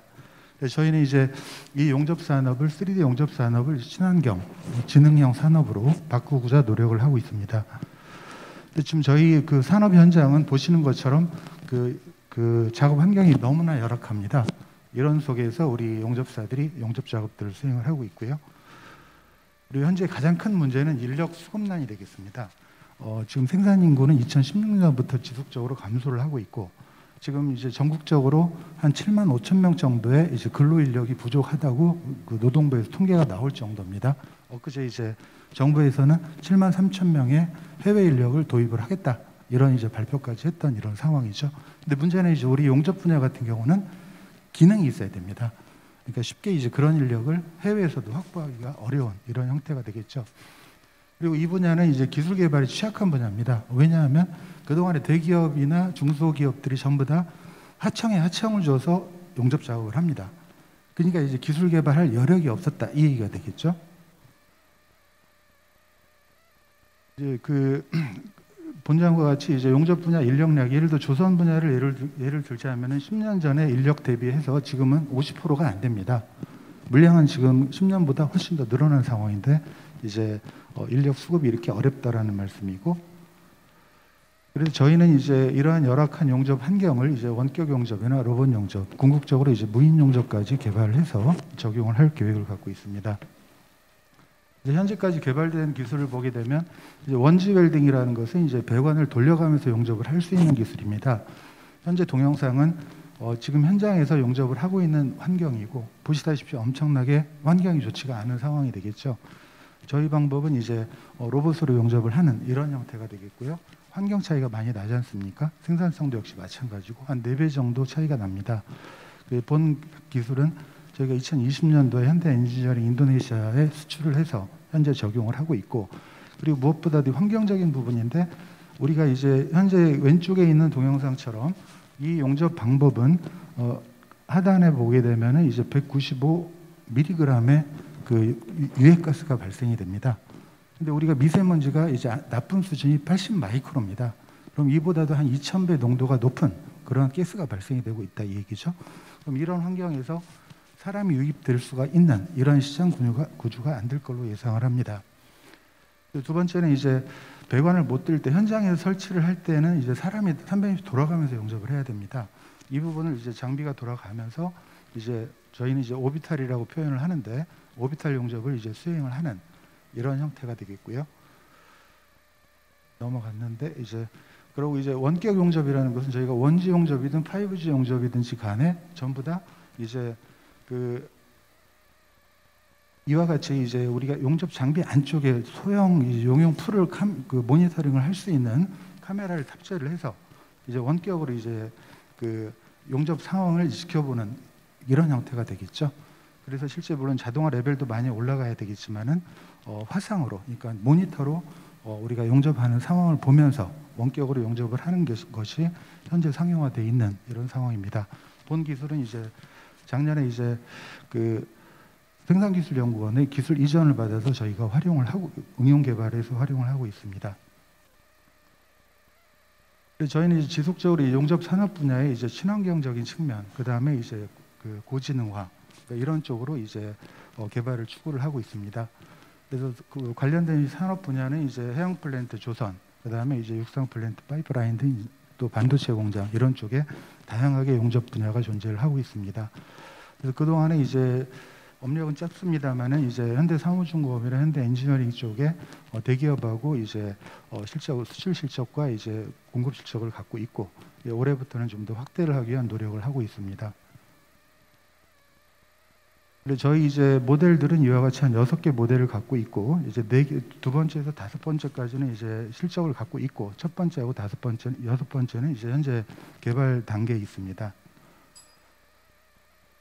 그래서 이제 저희가 제품이 이제 국내에는 이제 수동 용접이 근간이 되다 보니까 이런 관련된 산업이 발전이 안 돼 있는 상황이고 선진사 대비해서는 저희 가격대가 한 50에서 60% 선 이 정도로 파악을 하고 있고 저희 기술을 적용했을 때는 시공 경쟁력이 한 40% 정도 원가가 절감되는 걸로 파악을 합니다. 그래도 전체 이제 저희 모델별로 이제 국내 시장을 봤을 때는 한 5천억 정도 규모가 되리라고 이제 예상을 하고 있습니다. 근데 저희 이제 비즈니스 모델 같은 경우는 그동안에 제품 판매 기준으로 생각을 했습니다만 이제 올해부터 제품 렌탈과 그 다음에 직접 시공을 하는 그런 계획을 갖고 지금 시장 개척을 하고 있는 중입니다. 제품 이제 본장부터는 이제 제품 판매와 그 다음에 이제 제품 렌탈 그리고 이제 직접 시공을 이제 연도별 계획을 수립을 해서 그에 따른 수익성을 한번 분석을 해봤고 전체 종합을 해놓은 상황입니다. 저희 회사는 2018년도 9월달에 설립이 돼서 현재 이제 3년 반 정도 이제 영업을 하고 있습니다. 그래서 저희 관련된 이제 인원들이 되겠고요. 저희 이제 그 R&D 과제는 한 10억 규모 정도로 이제 하고 있는데 현재 진행 현황과 이제 특허 출원 현황들입니다. 네, 이상입니다. 네, 발표 잘 들었습니다. 네, 이어서 질의응답 시간 갖겠습니다. 질문해 주시기 바랍니다. 예, 발표 잘 들었습니다. BNK 벤처투자의 장우상무입니다. 이게 실내 그 공장 라인에 의한 용접 같으면 이렇게 표준화가 돼 있어서 모든 게 자동화되고 그럴 텐데 이제 앞에 설명에서 보면 이제 주로 이제 조선이나 이런 쪽의 어떤 용접이라면 사람이 이동을 하면서 계속 용접을 해야 되는 그런 상황인데 보니까 아까 모델은 한 6가지 모델이 있더라고요. 근데 이제 그 6가지 모델의 그 로봇 용접을 가지고 어떤 예를 한번 들었어요. 예를 들면 이제 배를 한 대 만든다고 가정을 했을 때 그 전체 용접이 차지하는 것 중에서 어느 정도 커버가는 이제 커버리지 비율이 어느 정도 되는지 그게 결국은 그 회사의 어떤 생산성하고도 좀 관련이 있을 것 같은데 어느 정도 됩니까 그게? 저희는 현재는 이제 그 모델화되어 있는 것은 이제 배관 자동 용접 쪽 관련입니다. 그리고 왜 배관을 하고 있냐면은 이제 배관 용접이 모든 용접 중에서 가장 어려운 용접이거든요. 왜냐하면 이제 파이프는 둥글기 때문에 이제 실제 용접사들이 아래를 보면서도 용접을 해야 되지만 하늘을 보면서도 용접을 해야 되지 않습니까? 6시 방향에서 용접을 하려 하면 그러다 보니까 이제 그 품질 확보가 쉽지가 않습니다. 그래서 일단 배관의 자동 용접을 할 수가 있다 하면 예를 들어 이제 조선 쪽 관련해서는 배관보다는 오히려 블록들이 용접 물량이 더 많을 수 있습니다. 그러면 이제 오히려 배관 자동 용접이 가능하다 하면은 그런 다른 분야의 자동 용접은 보다 어렵지 않게 접목이 가능하리라고 생각을 하고 있습니다. 대신 규모가 크겠죠. 일단 배관 부분은 6가지 모델로서 전체가 다 커버가 되는 건가요? 예, 그렇습니다. 일단 물론 이제 워낙 다양하다 보니까 여기에 이제 세부 모델들이 더 나와야 됩니다. 왜냐하면 재질도 다르고 직경, 두께, 그다음에 환경 이런 부분들이 또 용접 방법 이런 부분들이 차이가 있기 때문에 그에 따라서 이제 아류 모델들이 계속 파생이 돼야 됩니다. 예, 그러니까 이제 그렇게 돼버리면 계속 뭔가 세분화된 모델이 나와야 된다면 오히려 사람이 하는 것이 더 생산성이 높은 상황이 발생하지 않을까 하는 생각이 좀 들었습니다. 그렇지는 않습니다. 왜냐하면 지금 현재의 용접 방법은 4, 50년 전 방법을 그대로 쓰고 있어요. 왜냐하면 이제 인력에 의해서 하고 있기 때문에. 근데 이제 그동안의 용접 기술들은 많이 개발이 됐거든요. 그러면 예를 들어 우리가 그냥 쉽게 접하지는 못한다 하더라도 만약에 레이저 용접을 한다. 그다음에 일렉트론 빔 용접을 한다. 이런 것들은 용접 속도가 몇 메다씩 갑니다. 그럼 우리 산업 현장에는 그런 게 안 쓰이지 않습니까? 너무 고가고 운영 기술이 필요하기 때문에. 그러면 이제 그런 그 전 단계의 기술들이 많이 정립이 되어 있는 부분들이 많거든요. 그러면 일단은 지금 현재 시장에서 쓰고 있는 이 방법보다는 생산성이 3배 이상은 높아지는 이런 형태입니다. 네, 또 다른 질문 받겠습니다. 이 자동 용접기가 설치될 수 있는 공간 확보도 관건일 것 같은데 이게 조선이나 이런 쪽, 뭐 배관 쪽 이런 게 다 이런 저희 자동 용접기가 설치될 공간들이 확보 가능한가요? 예, 두 가지 형태가 있는데 이제 배관은 제작 부분이 있고 설치 부분이 있습니다. 제작은 이제 공장 내에서 제작을 할 수 있는 것들은 제작을 해서 필드에서 설치를 하는 그런 형태가 되겠죠. 그래서 현장에서 설치하는 것은 아까 5G 돌아가면서 용접을 하는 그런 장비들인데 여기서 이제 보시다시피 이 부분은 이제 4인치 그러니까 100mm 직경 100mm 이하까지 적용이 가능한 장비입니다. 얘는 이제 150mm까지 가능한 부분이고요. 그리고 이제 실제 우리가 예를 들어 석유화학 플랜트 쪽에는 이제 배관이 결국은 플랜트가 돼 버리는데 결국 이제 배관 간격을 많이 띄우면은 공사 비용이 많이 들어가겠죠. 그럼 배관 간격이 좁습니다. 그러면 이제 배관 간격이 좁은 것들은 한 150mm밖에 안 돼요. 사람 손 겨우 들어가서 거울 보고 용접을 합니다. 용접사들이. 그러면 예를 들어 이런 장비들 같은 경우는 그 사이에 충분히 들어가는 내용들입니다. 그래서 실제 이제 우리 장비의 기술 중에 하나는 얼만큼 경량화시키고 소형화하느냐 이 부분도 이제 핵심 요소 기술 중에 하나라고 볼 수 있겠습니다.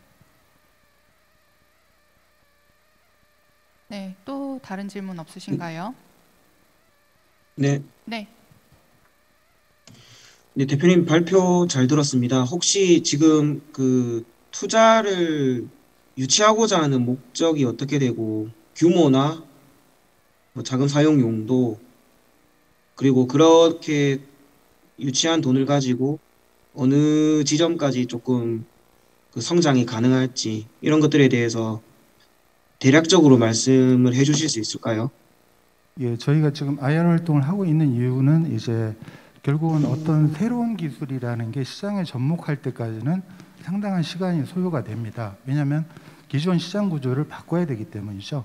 그래서 앞서 말씀드렸던 것처럼 기존 시장은 인력에 의해서 하청 구조로 해서 운영이 되는 시장 구조다 보니까 실제 새로운 기술을 그동안에 접할 기회도 없었고 그 부분에 대한 이제 욕구도 없었습니다.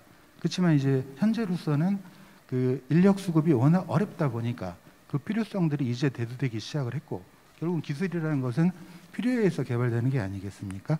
그래서 이제 그 필요성이 이제 인식이 됐기 때문에 조금씩 나아질 거라고는 생각되지만은 그동안에 4, 50년 동안 고착화된 그 시장 구조를 한꺼번에 바꾸기는 쉽지가 않겠죠.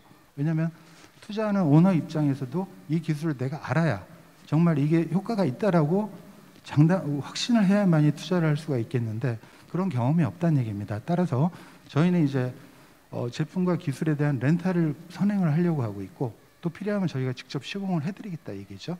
그렇다 하면 저희가 이제 우선적으로 선투자가 들어가야 되기 때문에 IR 활동을 현재 하고 있는 상황이고요. 현재는 뭐 그렇게 크게 생각은 하고 있지는 않습니다. 한 10억 정도 규모로 생각을 해서 시험적으로 한 1년 정도 운영을 하면서 이제 어떤 시장의 반응이라든가 저희 수익 이런 것들을 고려해서 점진적으로 확대를 할 계획을 갖고 있습니다. 네, 답변이 되셨나요? 네, 대표님 혹시 저희가 기존의 방법과 저희의 방법을 썼을 때 기업의 측면에서 생산 효율성이라든지 뭐 비용 절감이라든지 이런 것들이 정량화를 시킬 수가 있습니까? 예, 있습니다. 아까 이제 저희 자료상에도 약간 언급은 돼 있는데 좀 구체적인 자료도 있고요. 실제 이제 생산성은 한 3배에서 4배 정도가 올라가고 그리고 품질은 더 안정적으로 가지고 갈 수가 있고요. 그래서 이제 실제 우리 제품을 갖고 제작을 했을 때와 설치를 했을 때 그런 이제 그 어떤 수익에 대한 그 분석은 다 나름대로 해놨습니다. 그러면 대표님 이게 사실은 오너 입장에서 그 같은 그 코스트를 들여서 3, 4배 정도의 생산성 향상이 일어난다라고 하면 이게 20%가 아니라 지금 3, 4배를 말씀을 하신 거잖아요. 예, 그런데도 불구하고 이거를 지금 채택하지 않고 그 시장의 침투 속도가 느린 이유는 대표님께서는 혹시 어떤 부분이라고 판단을 하고 계시는 건가요? 네, 좀 전에 말씀드렸던 것처럼 투자하는 주체. 그럼 만약에 예를 들어 제가 이제 그 회사의 대표란 얘기입니다. 그러면 이제 실제 상대방 입장에서 한 서너 배의 효과가 있다. 이 장비 좋으니까 한번 사서 써봐라. 이래서 그 대표가 쉽게 그 부분을 인정을 하지는 않겠죠. 그러면 이제 설사 내가 투자를 했다 하더라도 믿고 투자를 했다 하더라도 그걸 누가 써야 되느냐? 현재 시장 구조에서는 현장에서 용접하시는 용접사분들이 써야 됩니다. 자, 그러면 현장에서 용접을 하시는 분들은 3, 40년 동안 수동 용접, 내 기량을 갖고 용접을 하시는 분들이에요. 그럼 그런 분들한테 첨단 장비를 갖다 줘서 야, 이 장비 좋으니까 써라. 그러면 결국은 투자한 내 입장에서는 장비 사주고 똑같은 금액을 못 주지 않습니까? 그럼 그 사람들 단가를 떨어뜨려야 되는데 그 부분이 받아들여지지가 않는 거죠.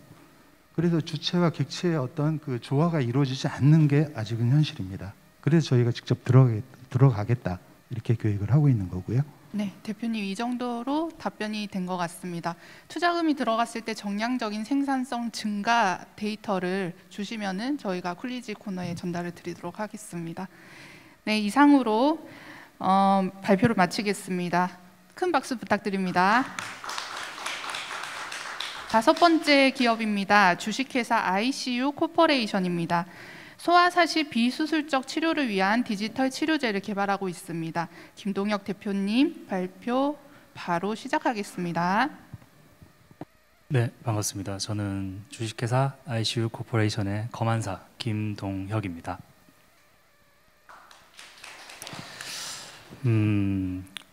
네, 앞에 보시다시피 그래프를 보시면 만 5세 미만 사시 그리고 약시 환자가 증가세에 있습니다. 굉장히 큰 폭으로 증가하고 있습니다. 그리고 제가 있었던 서울 삼성병원, 그리고 서울 경기권에 있는 병원들, 안과병원에 연마다 소아사시 진단 환자 내원수가 약 19만 6천 명에 육박하며 WHO 기준 글로벌 사시 진단 환자 수도 연 한 12%씩 증가하고 있는 추세입니다. 네, 사시를 치료하는 가장 첫 번째 원칙, 바로 수술입니다. 사시 수술은 다양한 장점들이 존재하지만 이러한 단점들도 존재하는데요. 재발률이 매우 높은 수술입니다. 그리고 수술 후 아이들은 시력 저하라는 큰 리스크가 있고요. 세 번째는 수술 가능한 범주가 있습니다. 그리고 네 번째는 성인의 경우에는 이 사시 수술이 보험이 적용이 불가능하다는 점입니다. 네, 앞에 보시는 이 그래프는 수술을 결정하는 범위를 뜻합니다. 저 빨간색 그래프는 중증 이상의 사시 환자이기 때문에 수술이 가능하고요. 그 외 안쪽 부분은 수술이 불가능한 경증, 중경증 환자들입니다. 다만 경증, 중경증 환자들이 중증 환자를 대비해서 8대2 정도 수준으로 많습니다. 저희는 이들에게 저희 치료 서비스를 제공하고자 합니다. 저희의 기술은 바로 VR의 시각 기능을 활용해서 비수술적 소아사시의 디지털 치료제를 제공하는 것입니다. 핵심 기술은 앞에 보시다시피 양안의 두 눈의 시선 이동을 인위적으로 강제시키는 것입니다. 눈에는 총 6가지의 근육이 붙어 있는데 그걸 외안근이라 하고 그 외안근에 선별적인 자극을 전달해서 사시 유발에 결정적인 역할을 하는 약한 근육의 힘을 기르는 방법입니다. 앞에 보시는 아이는 샘플 케이스로 지금 초등학교 2학년 남자아이 외사시 환자입니다. 이 아이가 특수한 렌즈로 이 양안을 분리했을 때 태블릿에 있는 영상을 봤을 때 우리 일반인과 다르게 두 개로 겹쳐서 혹은 두 개로 분리되어 보이는 현상을 맞이하게 됩니다. 이 현상은 사시가 있는 한 돌아오지 않습니다. 이 아이에게 필요한 치료는 바로 왼쪽 눈의 안쪽으로 들어간 내회전입니다. 왼쪽 눈이 안쪽으로 들어오려면 내직근과 외직근, 안쪽 근육과 바깥 근육의 그 밸런스가 동등하게 유지되도록 자극을 줘야 합니다. 그 자극을 일정하게 줬을 시에는 눈이 안쪽으로 들어가서 이러한 식으로 정상안의 상태로 간헐적으로 도달하게 됩니다. 이것을 지속적으로 반복할 경우에는 사시치료가 수술 없이 가능합니다. 또 한 사례를 보겠습니다. 만 17세 여고생인데요. 외사시 수술 후 내사시가 유발된 속발성 사시 환자입니다. 이 환자는 안쪽 근육이 너무 짧아서 눈이 안쪽으로 들어가는 케이스인데요. 저희 재활 치료를 제공한 후에 1년 후에 CT를 찍었을 때 왼쪽 눈의 안쪽 내직근이 부어 있는 걸 보실 수 있을 겁니다. 저희 염증이 빠지면서 저희가 길이를 측정했을 때 약 한 7% 정도의 길이가 늘어난 결과를 보았습니다. 즉 치료의 효율이 매우 높다는 점을 강조하고 있습니다. 기본적으로 사시는 두 눈이 정렬이 이렇게 어긋난 경우를 뜻합니다. 이는 부착된 근육이 짧거나 너무 길거나 선천적으로 기형인 경우입니다. 저희는 선천적인 걸 제외하고 후천적인 소아사시 환자들 대상으로 치료를 제공하고자 합니다. 그냥 점을 따라보고 선을 따라 읽는 그런 눈 운동이 아니라 VR의 시각 기능을 활용해서 사시 환자의 그 증상들을 치료를 하고자 합니다.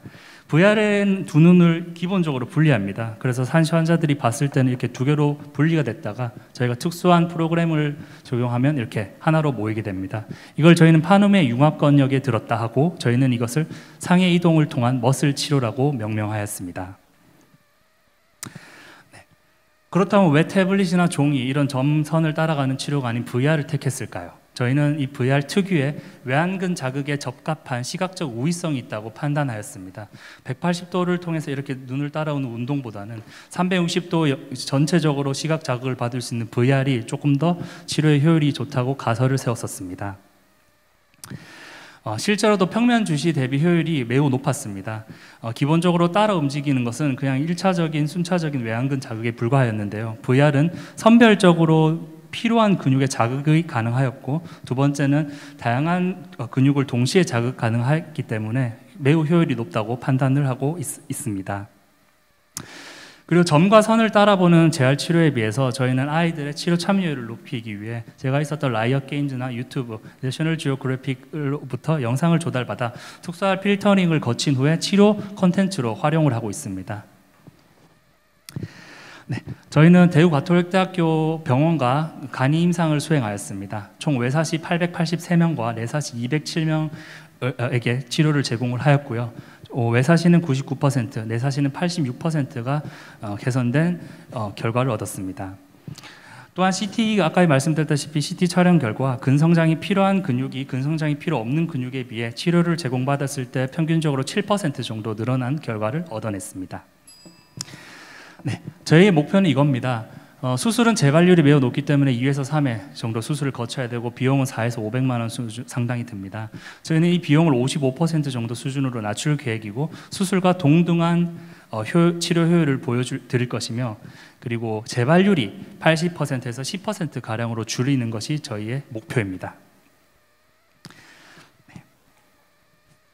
저희는 이러한 사업을 하기 위해 현재는 특허 출원 5건을 목표하고 있고 3건 출원을 진행을 하고 있습니다. 또한 그리고 VR을 활용해서 사실을 동시에 진단할 수 있도록 고려대학교로부터 기술 이전을 받아 이렇게 기술 확보를 하였고, VR을 활용해서 진단과 치료 모두가 가능한 치료를 제공해 보고자 합니다. 이런 시장을 저희는 비전 테라피 시장이라고 합니다. 국내에는 조금 보기 드문 시장인데요. 호주나 독일, 미국 등에는 비전 테라피 시장이 굉장히 성행하고 있습니다. 연평균 24%의 성장률을 보였으며, 제가 생각하기로는 디지털 치료제 또한 이 심리적인 것, 치매 치료만큼이나 눈이 호환성이 좋은 분야라고 생각을 하고 있습니다.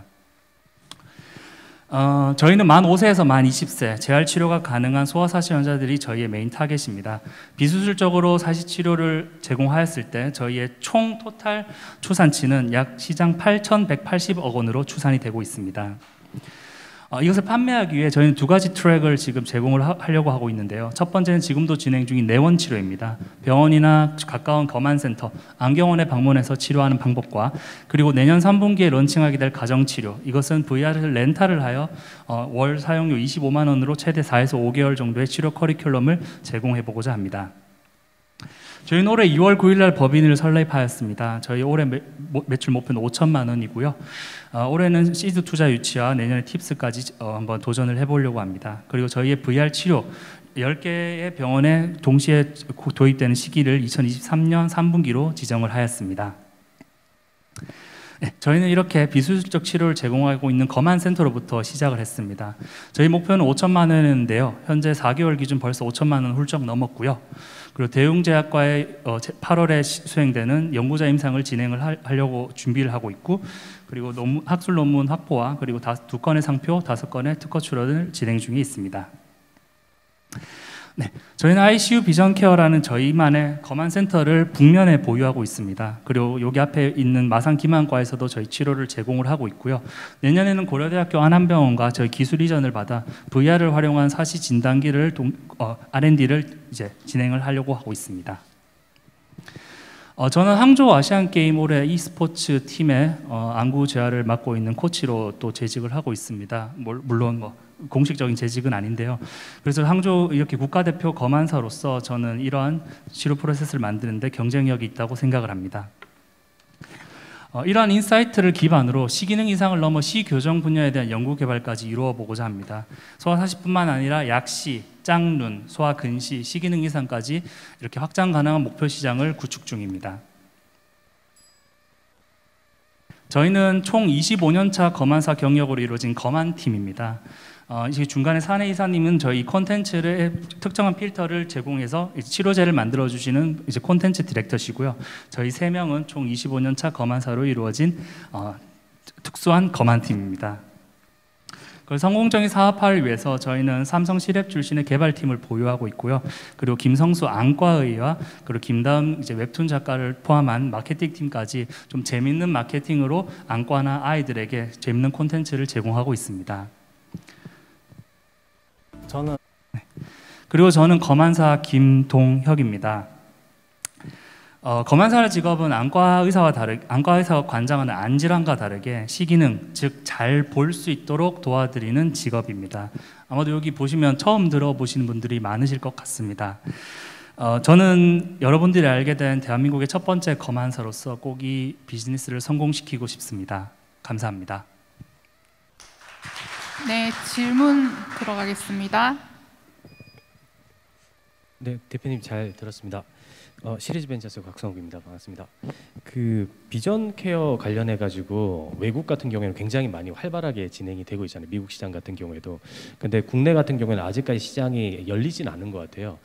그 안에서도 일단 저희가 좀 더 스페셜라이즈해서 사시 쪽 케어 부분들을 하는데 첫 번째로 궁금한 거는 저희가 미국 기준으로 봤을 때 이렇게 특화되어 있는 모델의 비전 케어를 하는 모델의 회사가 있는지, 그리고 그 회사의 컨디션은 좀 어떤지도 궁금하고요.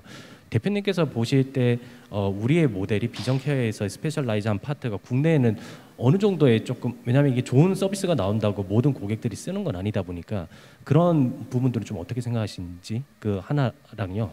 그 다음에 두 번째는 임상 지금 스케줄이 좀 어떻게 되어 있는지도 궁금합니다. 먼저 임상 스케줄 먼저 역으로 말씀드리겠습니다. 임상 스케줄은 간이 임상은 끝난 상태고요. 8월에는 대웅제약과 함께 서울 대웅제약 본사에서 이제 연구자 제일 임상을 수행합니다. 그리고 그걸 통해서 12월엔 FDA 승인과 그리고 그 의료기기 1등급 이제 제안을 해보고자 합니다. 그리고 미국 시장보다는 좀 더 글로벌한 호주의 버넬사가 있습니다. 호주의 버넬사는 저희가 하는 이런 디지털 치료제라기보다는 예를 들어 아까 전에 이런 검안 용품들을 제작을 하고 검안 의사분들한테 판매를 하는 기업입니다. 그 검안 의사 이런 니즈들이 많아지면서 이 검안 의사들을 점점 글로벌적으로 많이 뽑는 추세인데 점점 성장하는 회사로 알고 있습니다. 그리고 또 경쟁사. 네? 어느 정도 답변에 대해서 추가적인 하나만 더 드리고 싶은 게, 이 제가 사시 파트 그러니까 이쪽의 부분 잘 몰라서 그런데 그 성인들도 우리의 그 기기 부분들을 쓴다고 했을 때 똑같이 아동들과 똑같은 결과치를 저희가 기대를 할 수가 있나요? 아니면 좀 다른가요? 드림렌즈라고 혹시 들어보셨는지 모르겠는데 그거랑 비슷할 것 같습니다. 드림렌즈는 만 20세가 넘어가면 사실 효과가 없습니다. 쓰고 하루용으로 쓰게 됩니다. 그거랑 똑같이 만 20세가 넘어가면 근육이 굳어버리기 때문에 성인들에게는 적절한 치료 방법은 아닙니다. 저희는 만 5세에서 만 20세 사이 치료가 가능한 타겟으로만 하고자 합니다. 그럼 아까 시장 분석한 부분은 그러면 그 저희가 주로 타겟하는 유아 쪽을 보여주신 거네요? 네, 맞습니다. 네, 질문 하나만 더 받도록 하겠습니다. 네. 박민석 이사님. 네, 대표님 발표 잘 들었습니다. 혹시 그 우리의 기술력이라든지 비즈니스 모델 자체의 모방 가능성은 어느 정도로 지금 판단하고 계시나요? 모방 가능성이요. 저희가 이제 특허를 다량으로 내는 이유가 이 컴퓨터 판독 가능한 컴퓨터 매체 분야는 토시 하나만 바꿔도 특허가 등록이 되더라고요. 그래서 이 VR 부분의 모든 VR이나 모든 시리얼 넘버를 포함한 VR의 특허를 다 출원할 예정이고요. 모방 가능성이 검안사 분들이 하면 난이도가 많이 높은 편은 아니라고 생각을 합니다. 그래서 저희는 검안사 그룹이 있습니다. 저희 검안사 그룹 외에는 아직 국내에서 전문가가 없다고 생각을 하기 때문에 빠르게 따라오지는 못할 것이라 생각합니다. 요거 혹시 그 나중에는 뭐 의료보험의 수가 범위에도 그 기기 등록이 되면은 그때부터 이제 바로 되는 건가요? 아니면은 조금 그 치료 사례들이 확보가 되어야지 점진적으로 가능한 건가요? 8월 달에 수행되는 제1연구자 임상이 한 3,000명 정도의 표본을 제출을 할 계획입니다. 그렇기 때문에 1호기기 등급 1등급과 FDA 승인이 난 후에 한 6개월 정도 후면 바로 보험 수가가 적용되는 걸로 알고 있습니다. 네, 명확한 네, 답변인 알겠습니다. 것 같습니다. 네, 이상 마무리하고요. 자세한 자료는 전달을 드리도록 하겠습니다. 네, 수고하셨습니다. 네, 오늘 5개사의 피칭이 모두 끝났습니다. 오늘 피칭에 대해서 심사 총평을 하는 시간을 가지도록 하겠습니다. 총평은 경남벤처투자 황우석 이사님께서 해주시겠습니다. 네, 저는 경남벤처투자 황우석이고요. 오늘 5개 팀 발표 잘 들었고 각자 조금 분야에서 전문적인 영역의 아이템하고 사업화를 잘 진행하고 계시고 있다라고 좀 말씀드릴 수 있을 것 같고요.